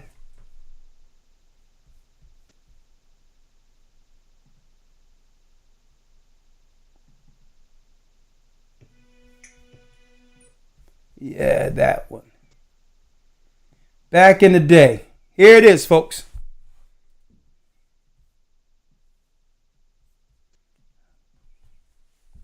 I sent these to Elder Gocc. I said I'm going to play one of them on the broadcast. This is a song for this time of season. Okay. So if someone is getting married, you probably want to listen to some of these.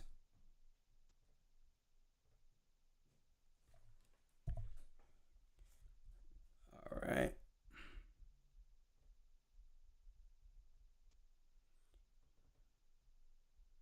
All right, here it is, Elder Gabar. You probably never heard this.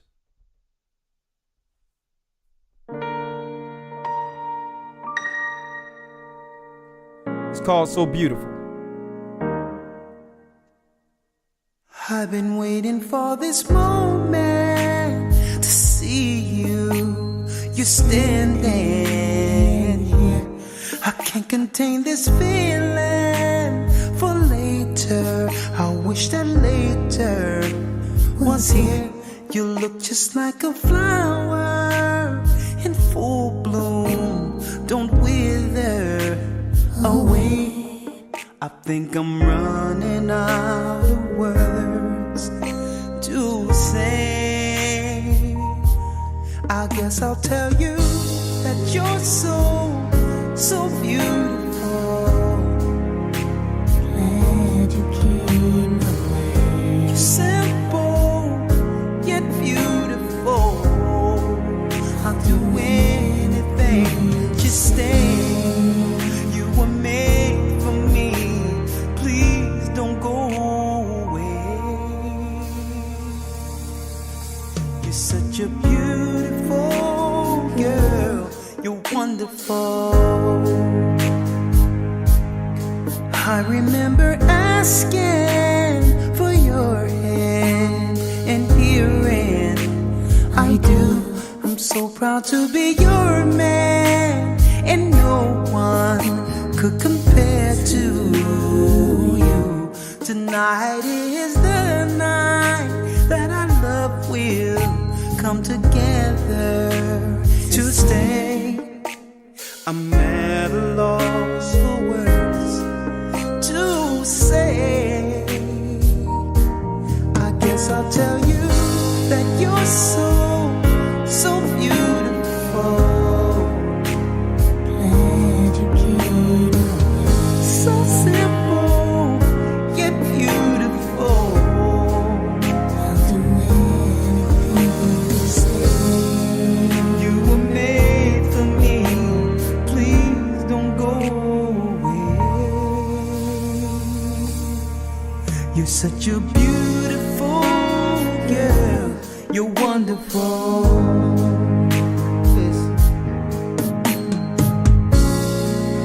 You make life so easy. When times get rough, I think of you.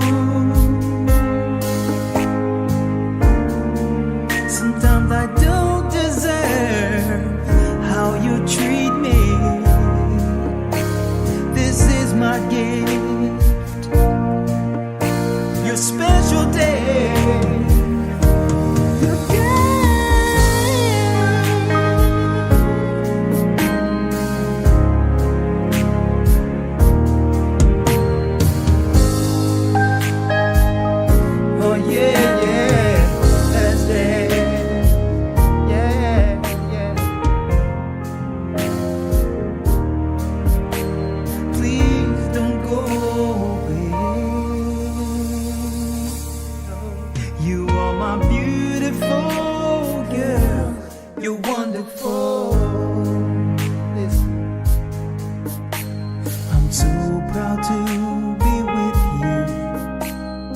standing here on your day.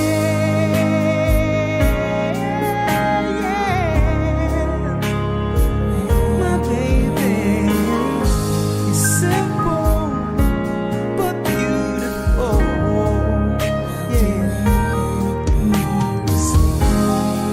I'll do anything.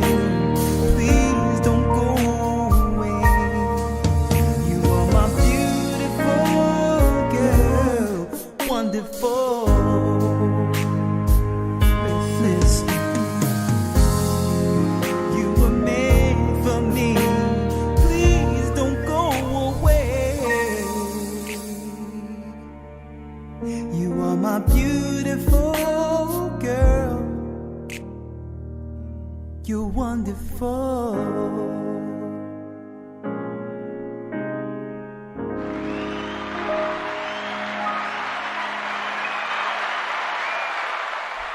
Okay, Elder Gabar, you heard that one yet?